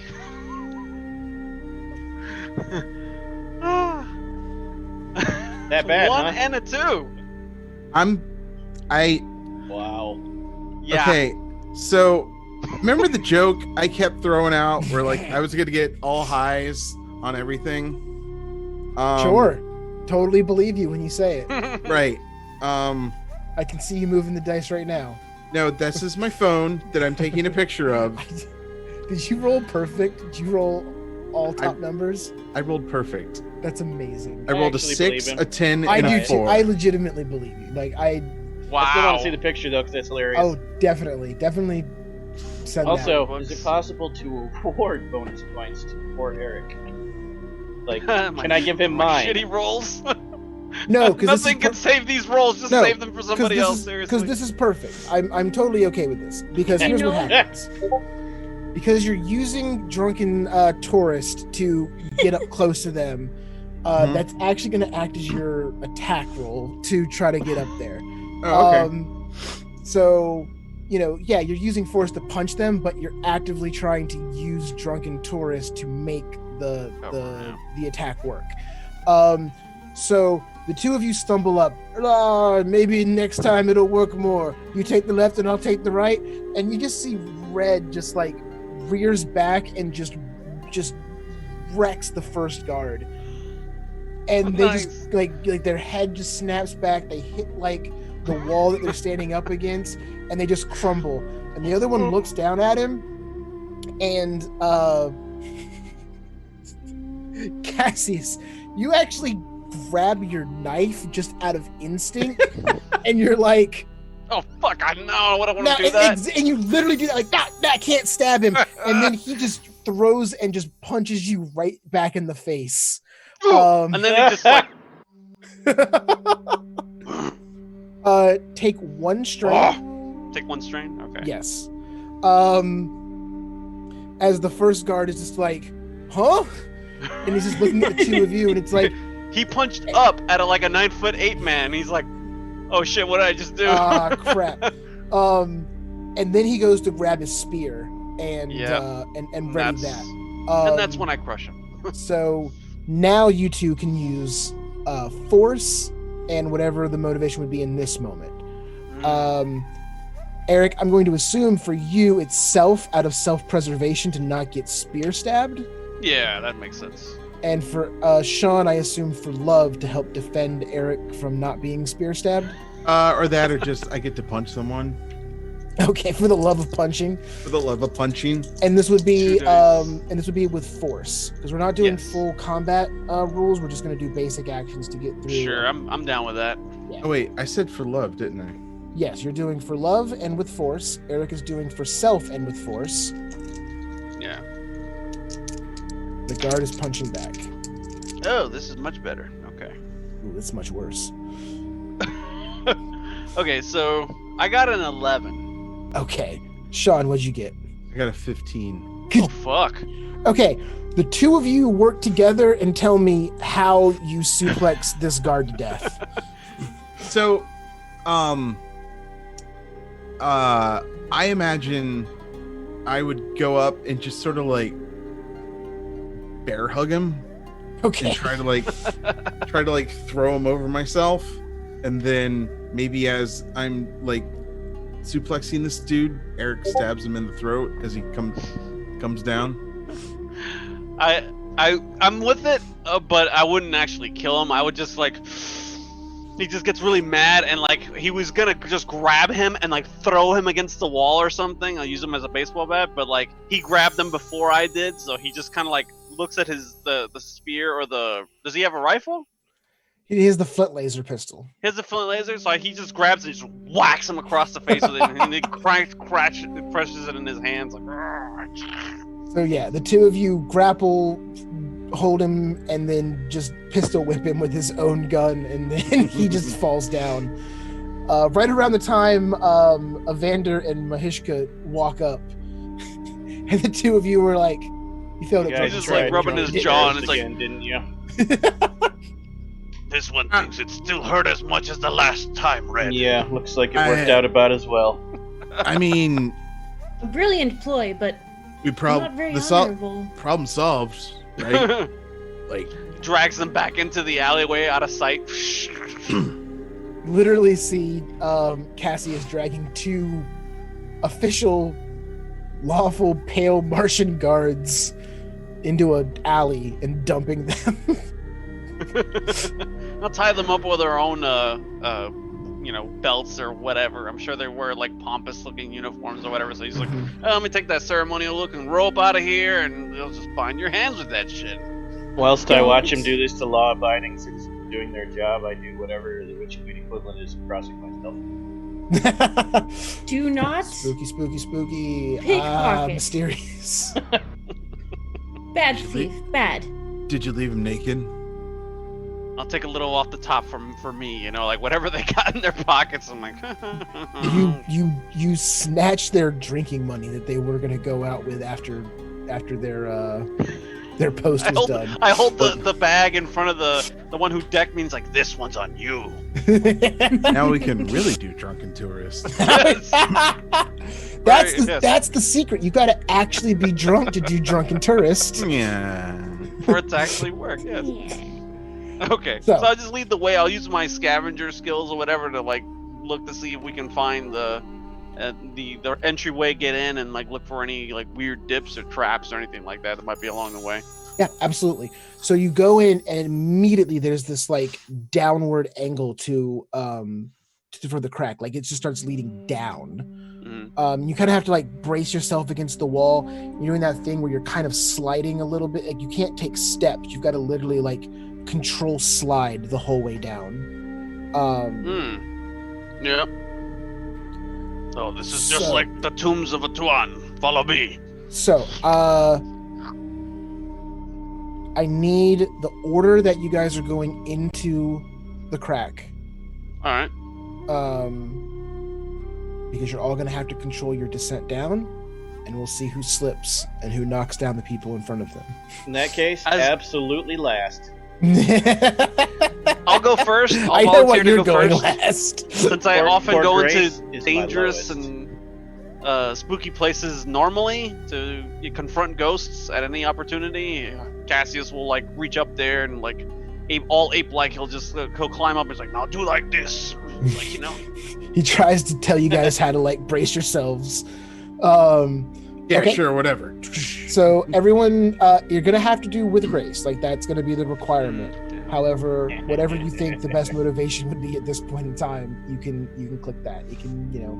Love for his friends because but he'll also will he be able to add his scavenger die for that one? Tell me a time that you scavenged something like this. The tombs of Atumba. Okay. Where they The were tombs like of Atumba. collapsed walls and stuff, and the only way in was to actually climb up the facade on the exterior, and then actually find a way to go down like through the rubble. And the rubble was like an imbalanced collapse, so it's kind of like you're sliding down into the tomb. Okay. Or you tumble into the tomb and die. Okay, perfect. Then yes, you can add your scavenger. Or anyone else like to try to convince me that they can add one of their traits? I'm doing the back because I don't want to get shot, and I'm doing with grace because it's a climb, and none of that applies to any of my traits because things have been going too well, and I want to roll the lowest dice possible. Okay, Good. perfect. For myself, honestly, since my priest was like warrior missionary, or I could even go with Cavalier, learning grace and movement is kind of up my alley. Yeah. Okay. Tell me a Fight on a time horse. as a Cavalier you had to like specifically focus on your footwork and why you'd be able to keep your feet underneath you. Fencing the corrupt Duke of Wyeth, we'll say. Okay, perfect. Yes, you remember the footwork that you learned fencing, and it helps you keep your feet underneath you in this particular thing. Sean. So I once worked in a mine, but it was like one of those like strip mines where there's various levels. Okay. So lunch was at the bottom of the mine. So in order to get to lunch real quickly, instead of using the stairs, I would just use the chutes. You would skateboard down the chutes. Right. I dig that a lot. You can absolutely use your laborer to help descend this. Excellent. All right. And then this is a little more challenging than anything you've done up to this point. Just giving you guys a heads up. So the challenge die is going to go up from what it's been.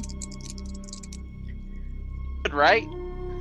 Oh, for No bullshit. for motivations. Yeah.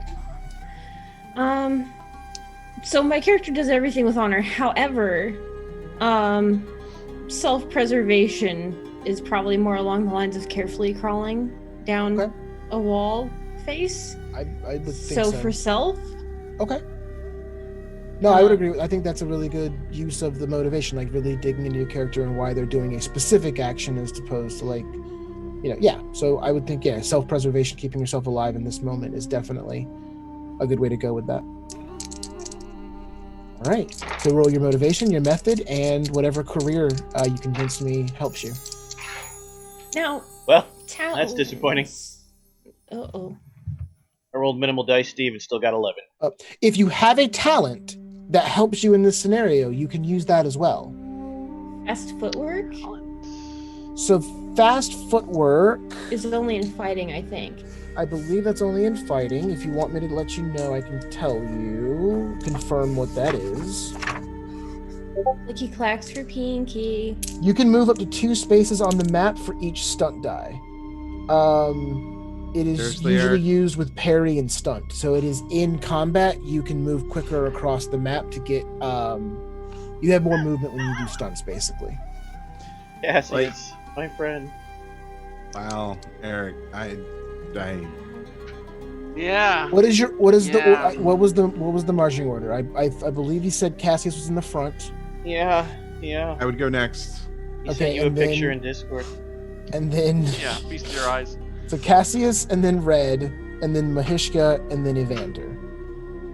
You really need to play one of Eric's words That games is- so you can stop rolling some That dice. That is- is the most beautiful sight I've ever seen, ever. Did we share it to The audience at home. Eric rolled straight once. Not joking when I said I rolled minimum on all dice. I rolled 3. Can I give him my windfall that I have?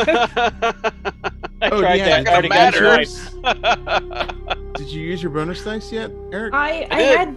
Okay. Oh, he. Yeah. That's okay. I think this is a perfect opportunity for me to use the drama points. Oh yes, you have 3 drama points. Would you like to do that? Yes. Okay. I would. After I tumble and break every bone of my body on the way down. Okay. I am actually going to use my. Anonymous donator. That's with the party dice. I like it. Yes, Oh shit. because I think I might be able to get more than one of you with this. Can My. I use my windfall? You should have 1 left, right? You had 2. Yes, Yeah. I don't want to die. You can use your windfall. I have not told you my total yet. So- At this point, we need a lot of donations. The Trevor Project is a really great thing to donate to. but and not if you at a certain donate- amount, just at Right. another amount. Just donate at certain amounts, not amounts that help Steve. Thank you. I would Nightblood. like you all to help Steve because those donations are awesome. Okay. Oh yeah, sorry, that was really loud. I'm so sorry. All right. So we know that Eric got a 2.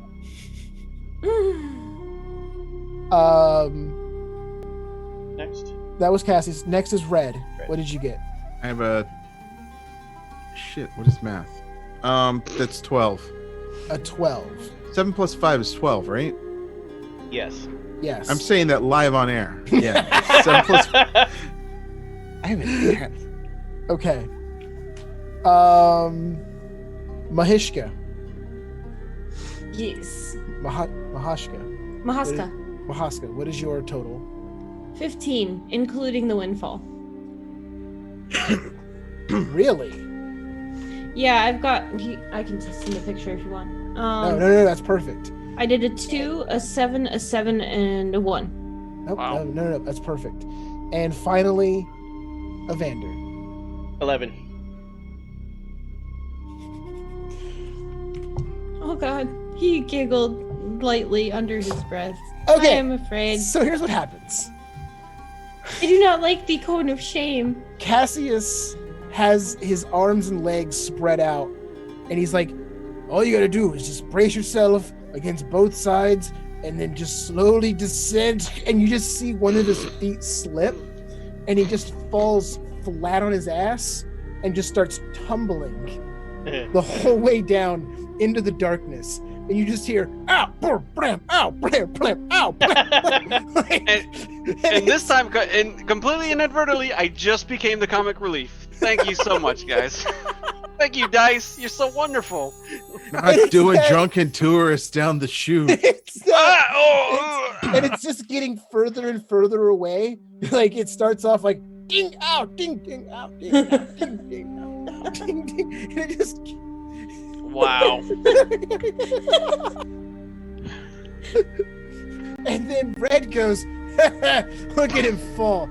What an idiot! And then Red tumbles as well. I feel like Steve was just like, I'm gonna make this hard, and picked up 2 20s. It was 2d8s. Let me guess, you rolled 2 8s. No, I did not. My total was a 14. Oh fuck! I'm really glad I did that windfall because I would have got 14 otherwise. So Damn. you Mahaska is just standing there, and she's and they're just like, they are moving down, they're controlling themselves, everything's perfectly fine, and then you hear shit clunk, and then Evander starts sliding down behind you. You have 1 moment to react. What do you want to do? Do you want to get out of his way? Do you want to try to catch him? I'm gonna try and catch him. You're gonna try to catch him. Okay. He's my friend. If you are trying to catch him, for love. This is Aw, for save the- That's my lowest one. And do you want to try to gracefully scoop him up? Are you trying to just get in his way and brute force stop him? I'm just gonna brute force it because my character is strong. They're a fighter. Okay. Where's Grayson falling down a cliff face? I feel like this is gonna be like you're trying to stop somebody who's sliding down a slope, like a snowy slope, and it's like, I got it. No, you don't. Boom, and you both go falling down. That would be hilarious. That would be hilarious. Go ahead and give me your motivation and your method to try to catch Evander as he slides down this incline. Can I add my PC relationship to that? D6. You absolutely can, because your relationship is specific to Evander. You know what's awesome is I actually get this dice system. This is amazing. It makes me happy. Clicky clacks. Clack. A 4, an 8, and a 6. Okay. Tyler. Drama point. Plot twist. Oh, okay. Because everyone else fell. Instead of me knocking them all down, I suddenly remember, oh, I can levitate. I float down, land next to the smallest lake. So, that's perfect. Remove your drama point, and here's what happens. Mahaska has moved down a pretty decent amount to the incline. Evander was behind them. You hear the shit clank, and Evander's sliding down. You are able to turn. You still got yourself braced, and you're tucked down, and you're ready to just you're balled up. Your feet are pressed into the side of the wall, literally holding all of your weight on this incline, and you are tucked out, and you're ready to just catch them and just be so strong that you stop all their momentum. And you're pretty sure you'll be able to catch him because he's kind of small, kind of wiry. So, and then as you do that, Evander's just kind of sliding, and he's just kind of almost peaceful. He's not flailing or doing anything.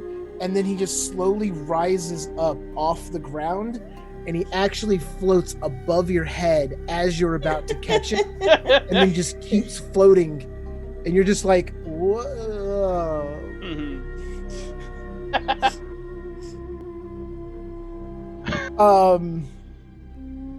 Both. Asuka, what is your... Do you have a gender in this game, or are you fluid? Fluid. Okay, so instead of saying thank you, brother, or thank you, sister, I say, thank you, friend. But they need your help more than I. Clumsy oafs. Cassius and Red are laying next to each other, clunked onto where this incline finally stops, and you can see that they've got cuts and bruises, and they're covered in cobwebs and dust, and chunks of red brick is rubbed off on them as they've hit things on the way down. You both take 1 strain from the fall. Okay.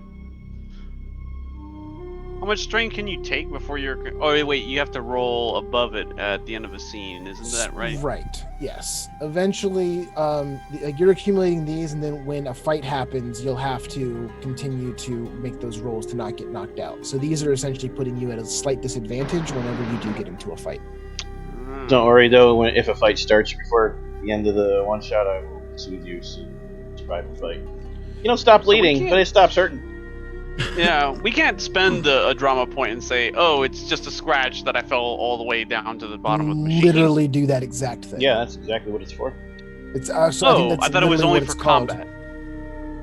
It specifically says after combat. So I wasn't sure if it was a thing that you can do off Yeah, it fight. does. He's right. It does. It does. Stay after combat. I was prepared to be like, "Oh, it's fine. I've tumbled down into tombs all the time. It's fun, no problem." You know what? Because I'm throwing strain at you in these kind of like scenarios, if you want to use a drama point and cut your strain in half right now, you can. You only have 2 strain. Right, it's not worth it at this point, but okay, it's good to know. So what's going to happen is with your strain, you're going to roll your highest motivation die at the end of each round of combat. That roll is higher than your strain. You keep fighting. Okay, I like that. That's cool. Yeah. Okay. Because basically, in a fight, you're digging deep into your own motivations to keep fighting. So whatever your resolve makes sense. Whatever you're best at to keep fighting, you'll always get to roll that. Okay. So, boom, bam, bing, stuff. I like it. Eventually, the 4 of you make it to the bottom, and this narrow but kind of tall passageway that slid down opens up into this massive cavern, and you can tell that you're deep underneath the city of Anger, and these pillars rise tall, but you can tell that they're not structural pillars. These are extensions and breaks of the machine, and you can see circuitry and gears and long since kind of fused mechanical parts everywhere. Everywhere you look is some sort of power source or mechanism that has long since been lost to how it works, and it's just massive. It would be like that shot or that picture where you guys are like this big, and the cavern is just massive and huge and just hundreds and hundreds of feet tall and wide, and you almost just immediately get lost in all of this. I imagine Cassie's still just laying on the floor like, that was this one's mistake. The 4 of you meet back up at the bottom. Everything is, you brush each other off, you help each other off, or help each other up. And that's when you hear something in the darkness ahead. Blades out. I heard something. I know I did. Something's trying to come up behind us. Get yourself ready. Who said that? Something in the darkness. And then you hear the all too familiar sound of a blade leaving a sheath.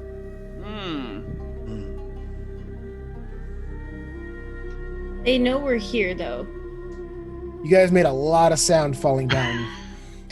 Yeah. So, me being honorable, I would cry out, "Who goes there? Are you a friend? Or are you I disappear. Fuck that. Into Okay. the shadows. So in this moment, you can hear there's something in the darkness. Someone's talking to other people saying, someone's going up behind us.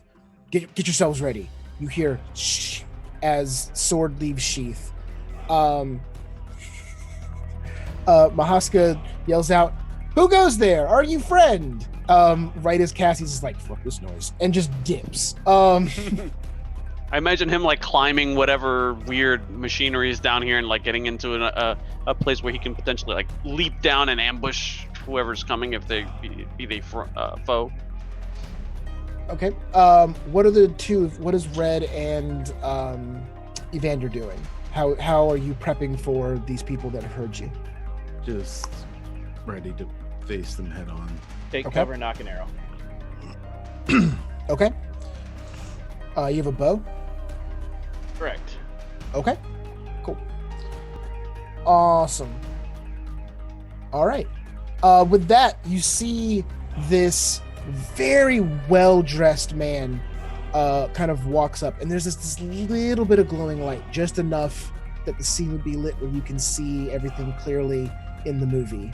But you're kind of like squinting through the dark, but you can kind of see his form as he moves through the shadows. and eventually he steps in and he has this almost arrogant sort of saunter to him, and his sword is in hand, but he's not holding it out at anybody. It's not in a threatening manner. He almost has it like gleefully to his side, and he's just like, oh, is everybody okay? He only sees the two of you. He sees Red and Mahaska. You're the only two standing out in the open. And he's like, the two of you okay? Thought I heard a nasty fall. I wanted to come check just to see if anything was going on. Yeah, we're fine. Yeah? Mostly fine. How are you? Oh, I'm doing fine. What are you all doing here? This isn't a place for you to be. We're looking for something. Oh, and We what is are that? seeking a lost person. He pale kind of like Martian. puts his hand over his heart. He's like, are we all not lost in this world? Are we all not beholden to the winds of the wastes, blown about? Oh my god, the words. We are indeed. Ah, yes. Another lost soul. Well, to be honest, Sharpening my blade. I did find myself. Oh, did you? I did. Oh, I've been here the whole time. Could I That is- use my that free is- power to check surface thoughts while Ever does that? Yes. You may. Give me a. Actually, you know what? You don't even have to roll for that. That just happens. You get the surface thoughts on him, and you get flashes of. Keep talking. Make them look at you. Are there more? They need to get in position. Mental communicate that to the party. Oh, I start looking Well, around. I don't know. Can I see Eric's character? I'm I can only telepathy what I can see. gonna.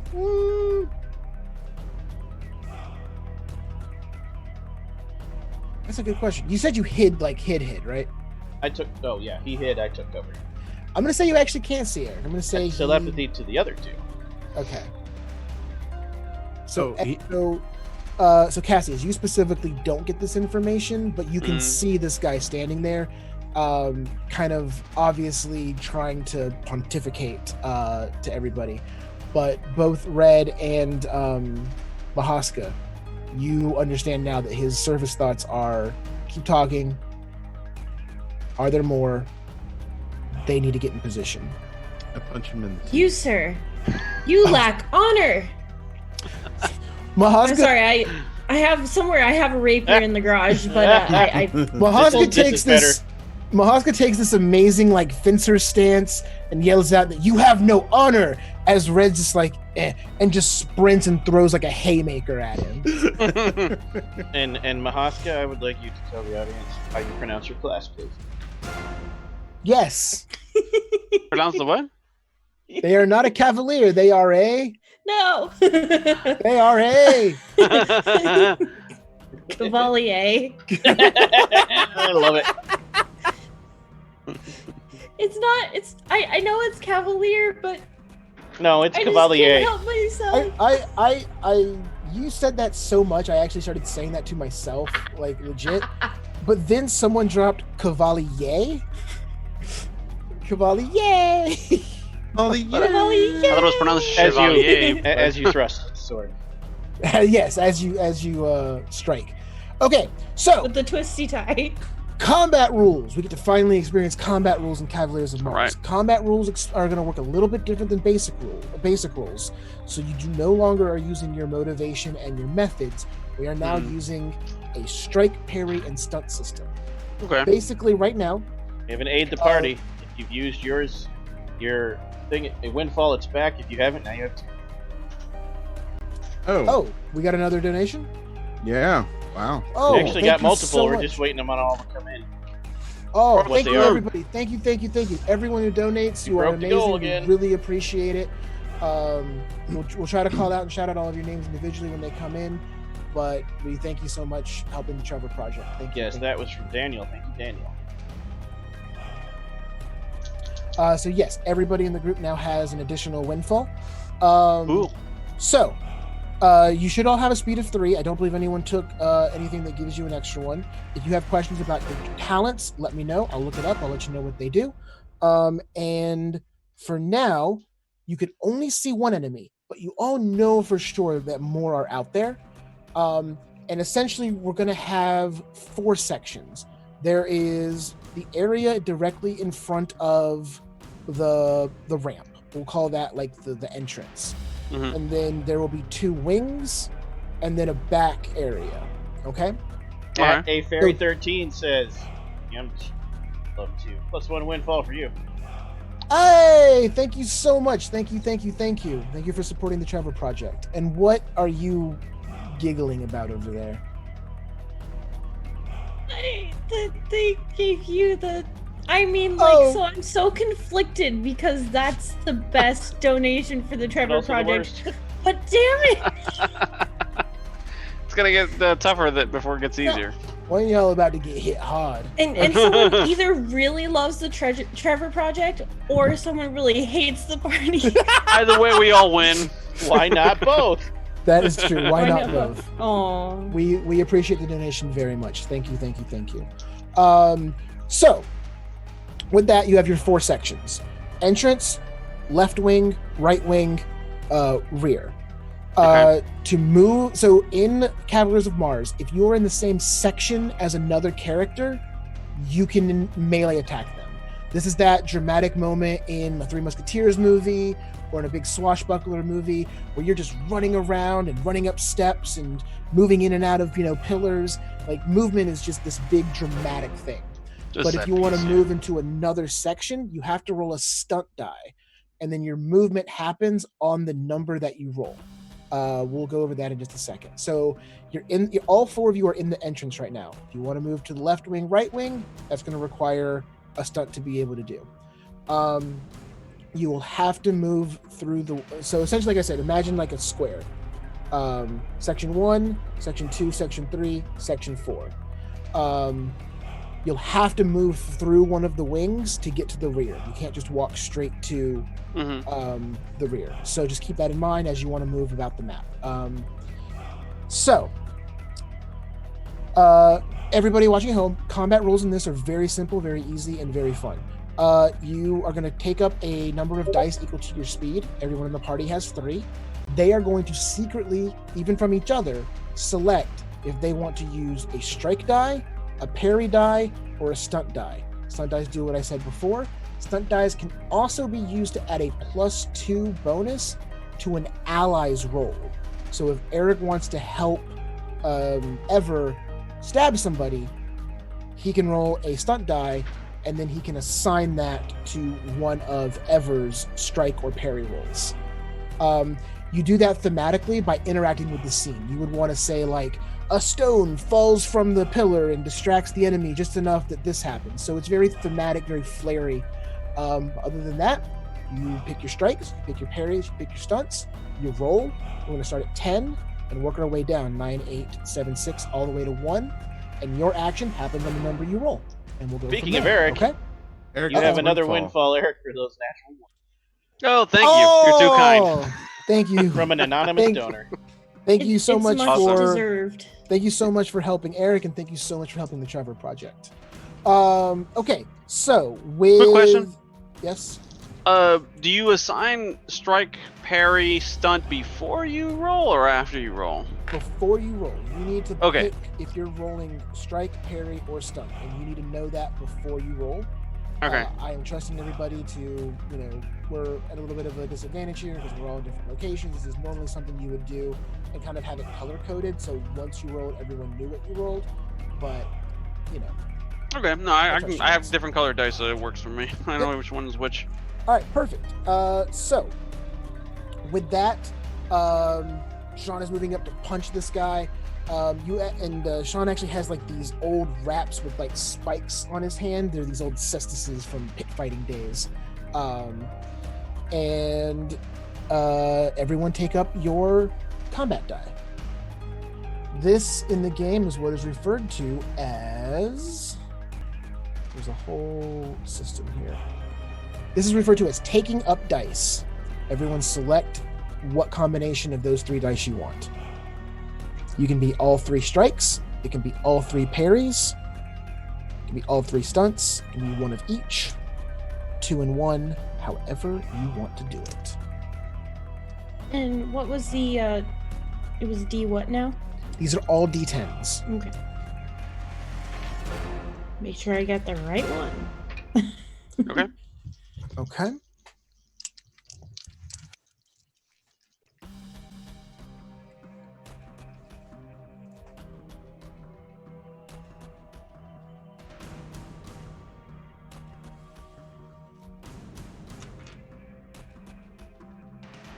And are we doing this on 3, or it's like on your marker set go? So everyone just go ahead and roll yours since we're not all together. Just like everyone, 1, 2, 3, everyone roll. And just give me 1 moment.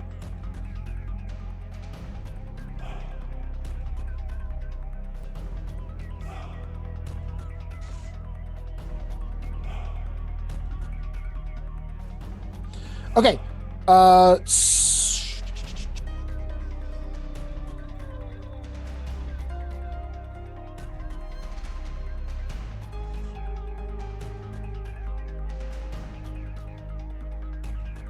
Why can I not find another D10? Help me out here, guys. Okay. Who has an action on 10? Me. Okay. What is not that? me. Strike. You have a strike. Who are you striking? The guy that tried to distract my friend there is blabbering. But I read Okay. his mind. All right. Oh, So you're shit. firing an arrow off at that? Yes. Okay. It's an arrow. Oh shit. Didn't realize you were an archer. Melee combat. Okay. Evander is behind one of those tall pillars I talked about. He went and he hid, and he pops out at this 1 second right as all of this is happening. And he lets loose an arrow, and it actually flies up, and you can see this guy who had his sword kind of like dangling by his side. The last second, he's just able to swipe the arrow away, but it distracted him. It knocked him back. You hit. I'm just letting you know that you hit. You're going to deal your strain to him, but thematically, he's just able to like swipe it away Right. at the last second. And arrows, I believe, do 3 strain. I believe so. I could double check, but I believe so. Yes, I believe that is correct. So just put a little mark here for him. He has 3 strain. Perfect. Any other 10s? 9s? I have a 9. You have a 9? What is your 9? An attack. An attack? Okay.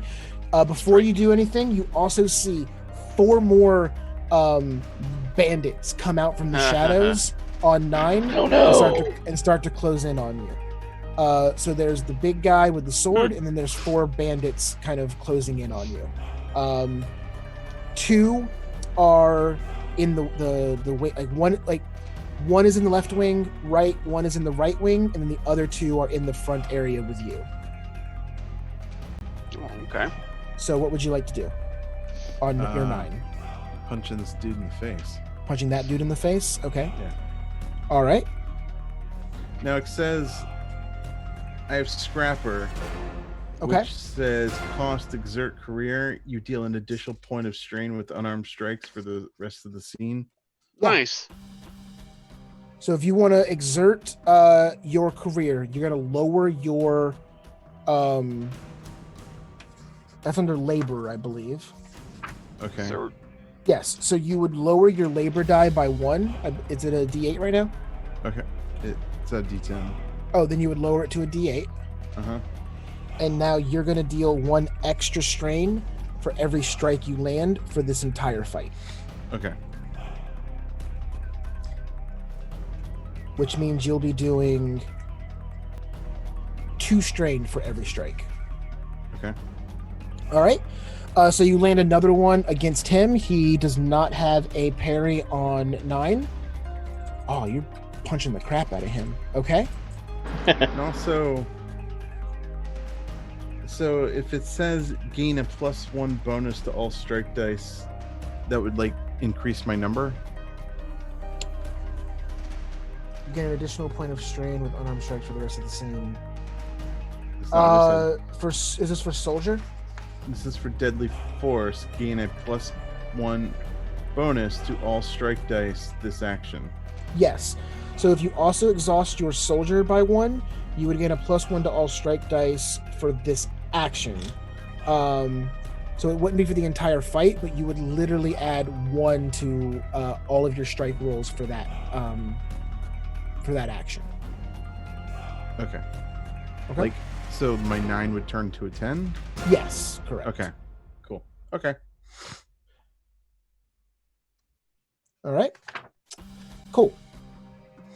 The two I'm sorry, all of the bandits that are coming out from the shadows all react, and you can see the muzzle of flint lasers start to glow, and they fire shots from the left wing and the right wing at you. Does anyone have parries of 9? No. No? Okay. So both Mahaska and Red take 2 strain from the laser shots being Pew, shot. pew! No. Did you say 2? Yes, that would be 2 strain. Okay. Nope. So yeah, the 2 at a distance, they're just like pew pew trying to shoot at you. Rude. Because Evander, because you came out from behind the pillar and you fired one of the arrows, one of the guys in the forward area with you runs up behind and tries to stab you. Take 1 strain as they come up behind you with that.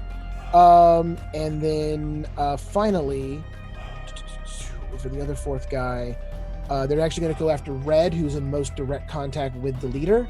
And with no parry, you would also take another strain for that. So 2 strain from the pistol shots and 1 strain from anyone who was hit by a sword on the action of 9. Okay?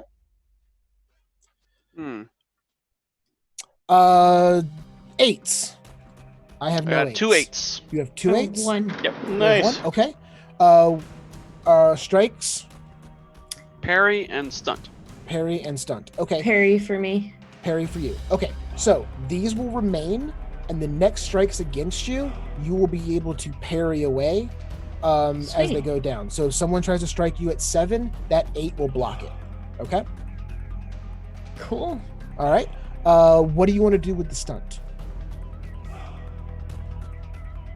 Talking to me? Yeah.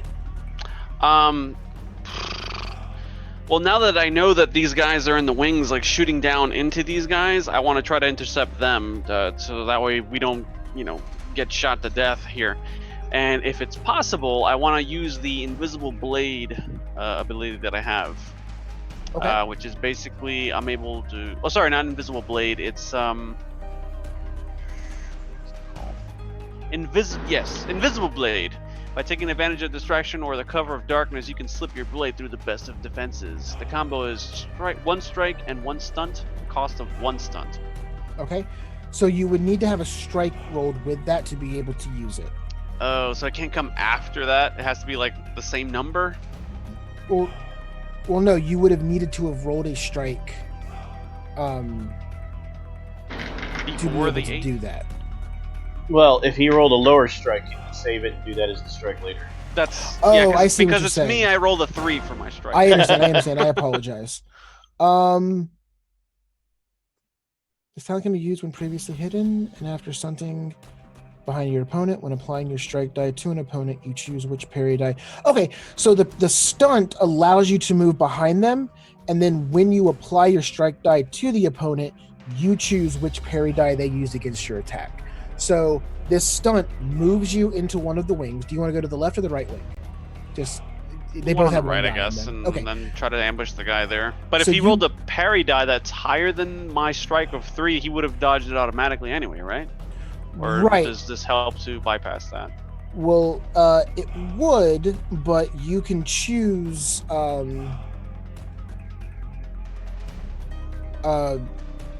mean, yeah. So you're going to be able to choose which one he uses, and I'm going to say, just make a quick ruling out of nowhere that you're going to be able to say he can't use this die against your strike. Okay. And he might lose this before. He does have a parry. I won't tell you what the number is, but we'll see what happens. But as of right now, this talent has allowed you to slip behind him, and you're about to stab him. And once we get to your strike, we'll see what happens. Okay. All right. Cool. All right. Great. That was 8. 8. Oh no. Oh, we lost. Hello? We lost you. Oh no. Oh no. You're back. You're just in a new position. I'll move you. Right. I don't know why my camera cut out. Carry on. All Doom. right. 7s. Me. I Me. have parry 7. Parry 7. Okay, that's really good for you because the main bad guy takes a swipe at you with his rapier with a 7, and you parry that right away. The cestus. Kink. Yep. Kink. Just catches it. I also have What was- 7, and so does Ever. Ever, what was your 7? I keep thinking thrust, parry, parry, thrust, thrust. So it's It's a strike. thank you. Okay. Who do you want to hit? The big bad guy or one of the smaller rogues that are stabbing everybody? Oh. The big bad guy has already taken 5 strain. Let's take down the big bad guy because Kill maybe the ads! Oh, Ah! No? Okay. Big bad guy? Gotcha.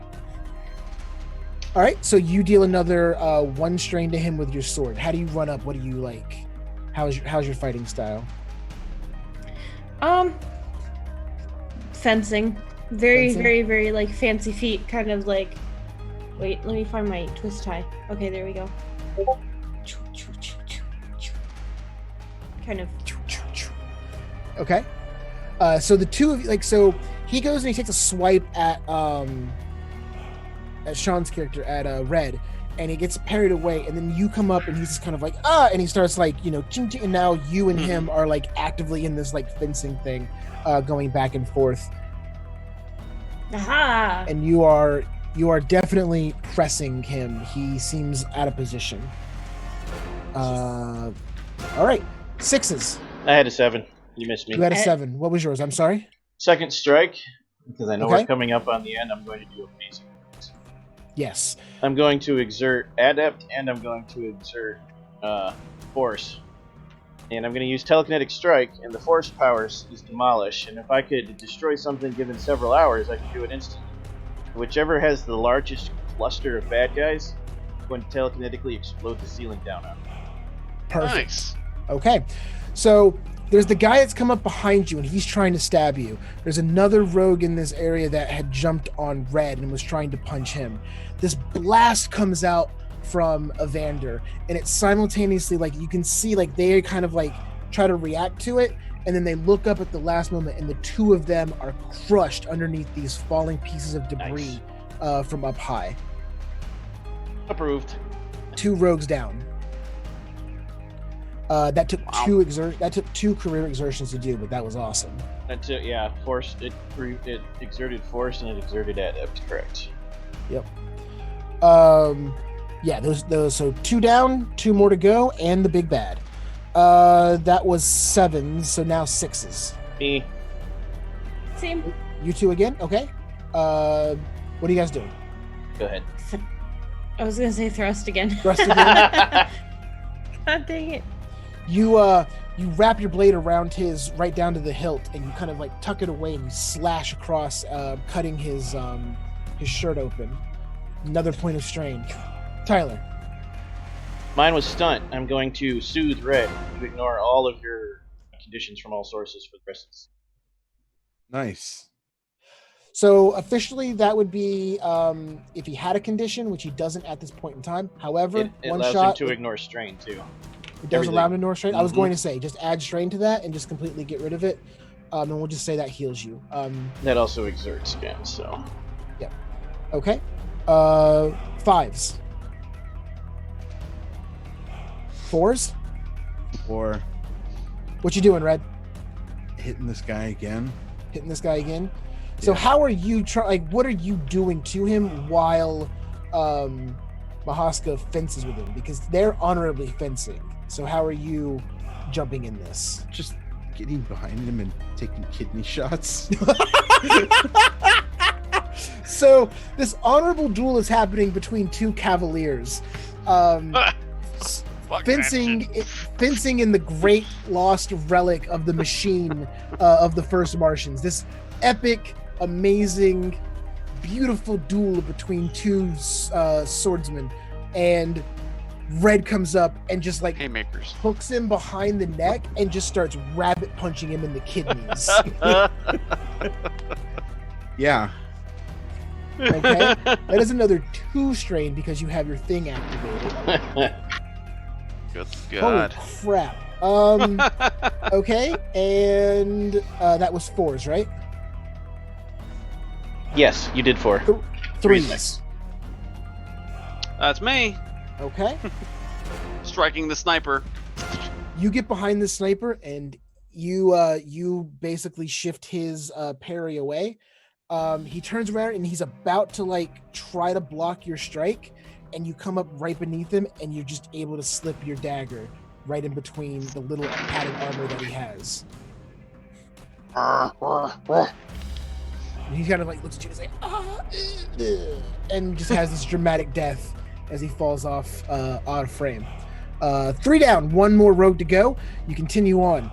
2s. 1s.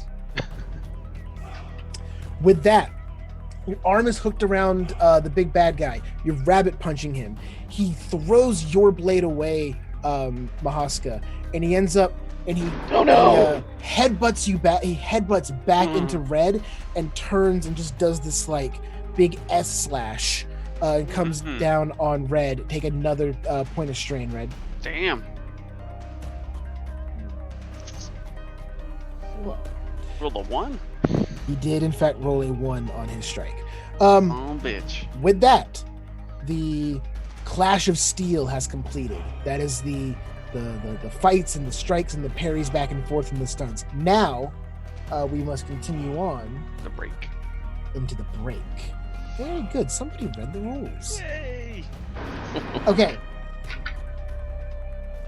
So what happens at the break? The final phase of combat determines who's too injured or exhausted to continue. Each player must make a resolve roll. Roll your highest motivation die. That's all you get. I'm guessing I would be rolling for love because he's also not just fighting for himself. Obviously, he's fighting to benefit the lives of his companions. So Right. Is your highest motivation love? no, it would be honor. Then you get to roll honor.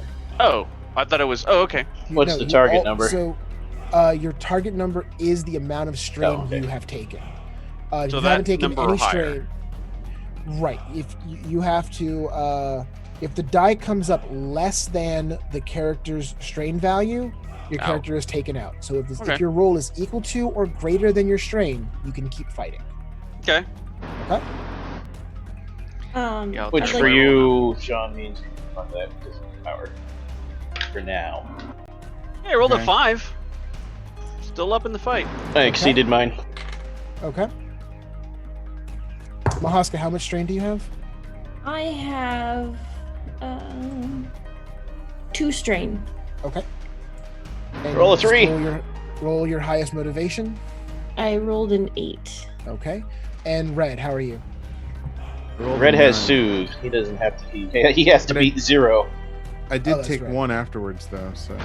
Yeah, but it's all from all sources till the scene ends. Okay. Oh, okay. And the scene ends though, it's gonna hurt. Okay. However, with that, the big bad guy takes that S/ across the chest of Red, turns back, and he kind of like tips his hat to you, and he's like, "One day, I'll fight you honorably and fairly without your brute here." And then he kind of like kicks sand up into your face, distracting you for just a moment. He whips his cape at Red. It's like kind of like just enough to distract him, and he disappears deep into the ruins. I want to use a hero point to stop that, but I'm not going to because the cape whipping was perfect.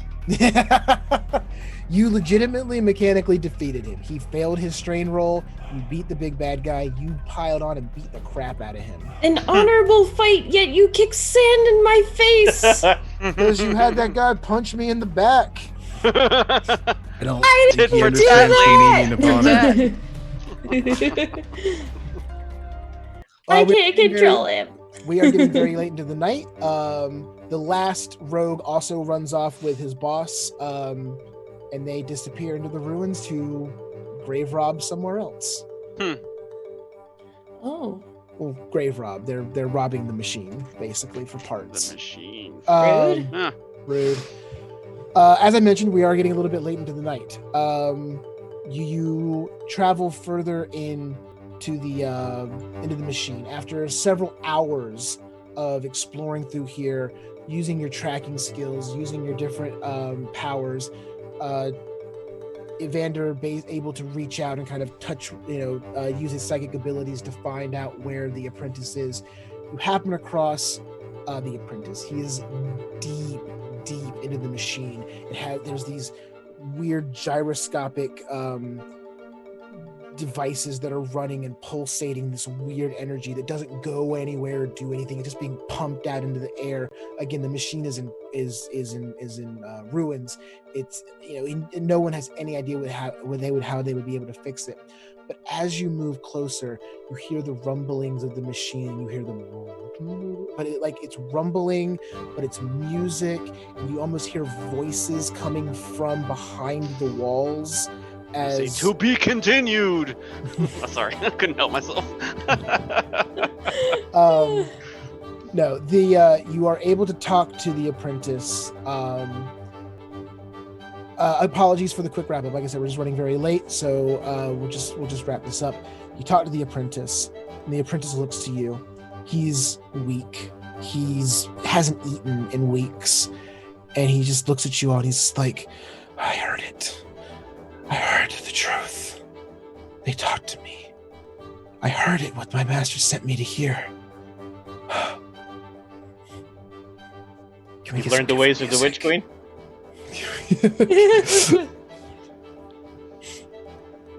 Friend, we're here to take you home. No.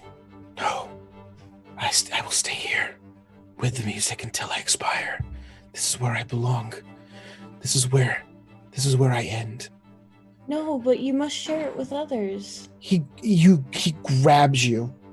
They grab you and they pull you close, and their eyes are their mind is gone. They almost look deranged, and they're like, "There is no going back. There is no past remaining.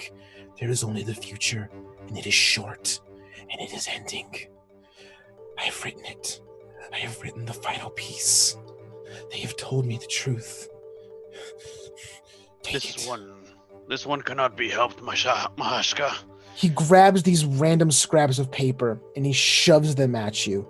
He's like, "This is it. This is the only work. This is the only thing left for them to hear before they'll know the truth. This is the dirge of Mars. This is the final song before it ends. Everything is dying. All of the gods, all of the old ones, they've all spoken to me at once. This is their song. This is their truth. Finish it. Tell them what comes." Everything dies eventually. Everyone knows that. Everyone knows that, but no one accepts it until they hear the final calls. This will tell everyone. This will signal to all the end. It can't be. Go. Lead me to my music. Lead me to the sounds. And with that, he shoves the music into your chest, and you are left wondering, do you deliver the final dirge of Mars to the people to hear? Or would you hide it so that they can live out their last days in peace, not knowing the finality that is coming? Vander has discovered his calling. He puts his arm around the man, links with him, and experiences everything he is experiencing, and stays with him. Oh no! Ooh. Looks at the rest of you and says, "It's glorious." Before or after he takes his eyes out of his head? So in that moment, for Evander specifically, and anyone who like what you do with the music is up to your character going forward. Anyone who ultimately listens to the song or listens to the music or understands enough to know what it would sound like, they hear something completely different. The music changes for each person. And when Evander connects with the apprentice, he doesn't hear the music, he experiences what the apprentice was hearing when he wrote it. So he's getting this directly from the source almost. And to you, it is the Night Queen singing to you in this haunting, crackling, croaking voice. And it's all of the gods of Venus come together in choir, and they are singing to you the final dirge, bringing death to you. And that is what you hear. Wait, did he just die? Did I just watch someone die? He has Spiritually, yeah. No, he has not died, but essentially God has sang the final death song to him directly. And with that, time to retire. And that It's full of stars. And that is the beauty and horror of Cavaliers of Mars, a swashbuckling adventure set in a dying world where you can really dig into those last remaining elements of culture and identity and the structures that hold everything up. But with that, we can end tonight's session knowing that you found the apprentice and his final sheet music. And Mars will explode. And Mars will one day explode. One day soon. That was some serious sheet right there. No! Look at you. So, what did everyone think of Cavaliers of Mars? I want to do it cool. again.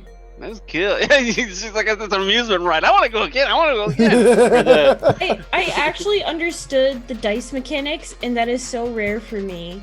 Yeah, same. For the people watching, this was not just a charity stream for us. This is also us testing something, if we liked it, and I think it's probably unanimous. You're going to see us play this as a full season-long campaign in the fall. Even charge. Cool. Yes. I hope everybody. No pressure. I hope everybody watching enjoyed it. I really enjoyed running it, and I've just got so many ideas for this world. And I'm sure they're not here anymore, but if they are, Dixie, thank you so much for stopping in. Thank you. The game was developed by Rose Bailey, who really put together a very interesting world that mixes adventure and high action with these really intricate political undertones and societal clashes. There's just so much in there, and it's very free form. It's very much left up to the person running how they want to express and how they want to dig into these things. It was interesting. I had never run this before. This was an adventure for me. I enjoyed it very much, and I hope you all did too. Cool.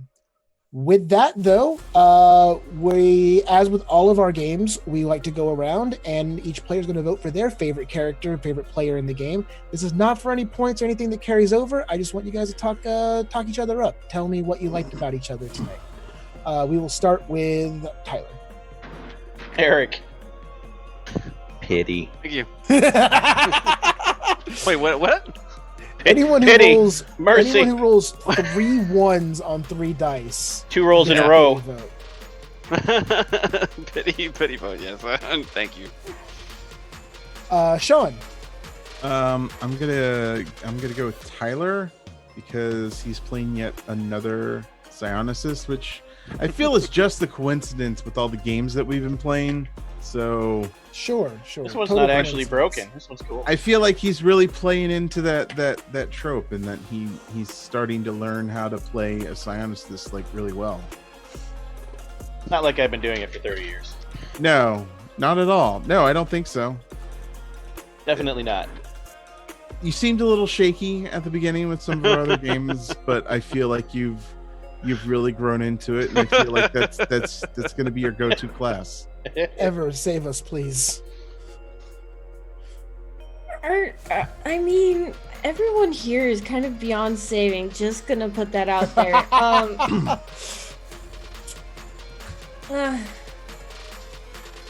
So,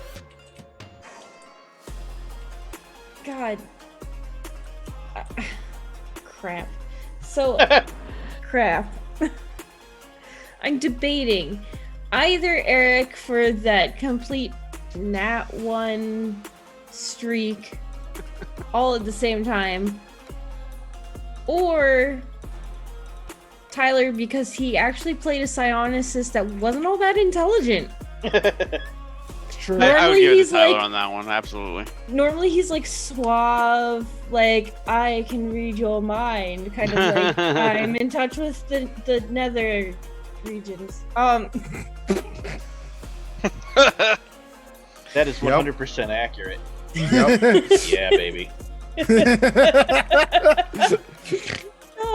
Foot, mouth. Too late. I'll give it to Tyler. Okay. Tyler and his nether regions. Yes. Writing that down. Psionically powered. And Eric. I'll choose Nether Sean world, that's actually what for I being heard. my buddy, my drinking buddy, my fake drinking buddy. That was Tours. magnificent. Out for charity tonight. Much If- appreciated. If I had to vote, I loved all of you guys so much. I know that this is a new system, a new world. They're, digging into it and really getting characters like this would take a few sessions usually.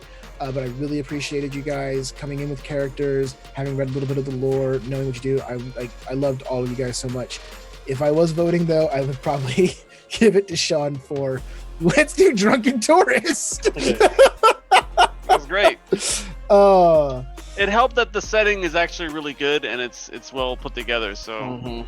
Setting's great. And The that's- rules are simple. Thank you, Rose Bailey, if you ever seen it. Thank you, Rose. There's a lot of cool stuff in here. We really had a lot of fun with it. And that, the cool thing, that is one section of one city I talked about today. And there are multiple cities with multiple locations in them that all have their different little wrinkles and societal problems that we can really dig into.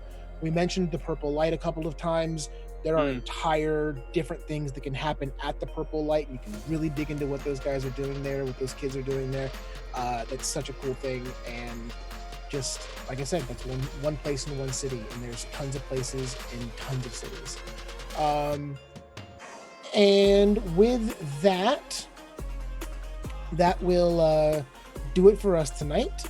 As always, you can find me on the internet at Voodoo Arcade. And everyone go ahead and tell everyone where they can see you on the internet and remind them who you are. I am Eldritch Echoes on the internet. You'll find me next on Wednesday doing They Came From Beyond the Grave. Stinger here. It'll be session 3. It'll be awesome. The show runs as long as the Kickstarter does, so 3 more weeks? Yeah, till almost the end of August. Come check them all out. It's amazing. Also, thanks everyone for helping us break our goal. It's pretty awesome. We broke our goal? Yeah. Yes. Thank you so much. We appreciate it tremendously. Cool.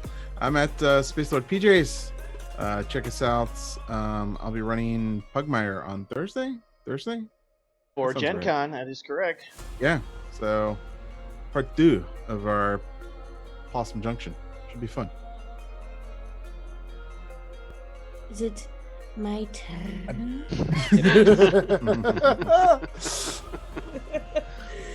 So yeah, you'll catch me in Pugmire playing oh my god, what was my character's name? Samira. Stay tuned. Samir. The Ranger Floof. That's not really her breed, but that's okay. Yeah, this was a lot of freaking fun, and you can pester me on the interwebs as Changeling Ever, and you can find me playing Vorpal Tales and being on the Instagrams and being all over the place and having fun with all these awesome people because I love them so much. at America. You can find me at on Twitter at Maron Recluse, and I'll be here next week on Monday for Mage. So stick around for that. Thank you all so much. Once again, I am Steve, Voodoo Arcade on the internet. You can find me here anytime we do anything Vorpal Tales related. The next game I will be running is Gen Con. Gen Con, July 31st. I will be GMing a Scarred Lands game from 8 to 11, Yep. give or take. 7:30 And you can also find me this upcoming Wednesday, the 29th, twice. Once at 2 p.m. for They Came From Beneath the Sea charity stream, and then later that night for our normal They Came From Beyond the Grave. So I'm going to get a double dose of They Came From right in my face, which is going to be awesome. All right. So with that, thank you so much once again to Onyx Path for having us and letting us work with them towards the amazing goal of benefiting the Trevor Project. Thank you to everyone who watched. Thank you to everyone who donated. It means the world to us that you were able to do that and you were able to help this amazing cause. If you enjoyed us, give us a like, a subscribe. We have a Twitch channel of Vorpal Tales. We have a YouTube channel of Vorpal Tales. We also have a Patreon that you can check out with cool things that you can patron to. Movie night. Movie night. And yeah, check us out if you enjoyed us. And our website where you can find our Discord and come hang out. Yes, come look at our website. Come talk with us in our Discord. We are active all day and have a pretty cool group of guys. Yes, guys and gals and people And non-binary yes. pals. And aliens. And non-binary. Yes. And Guys, robots. gals, non-binary pals, and don't forget the one I told you earlier, Thades and Gentle Thems. Gentle. And no, really, we do have bots. Once again, thank you all so much for tuning in. We do appreciate it. Everyone who donated, give us that like, subscribe, join our Patreon, and we will see you next time. Later. Bye.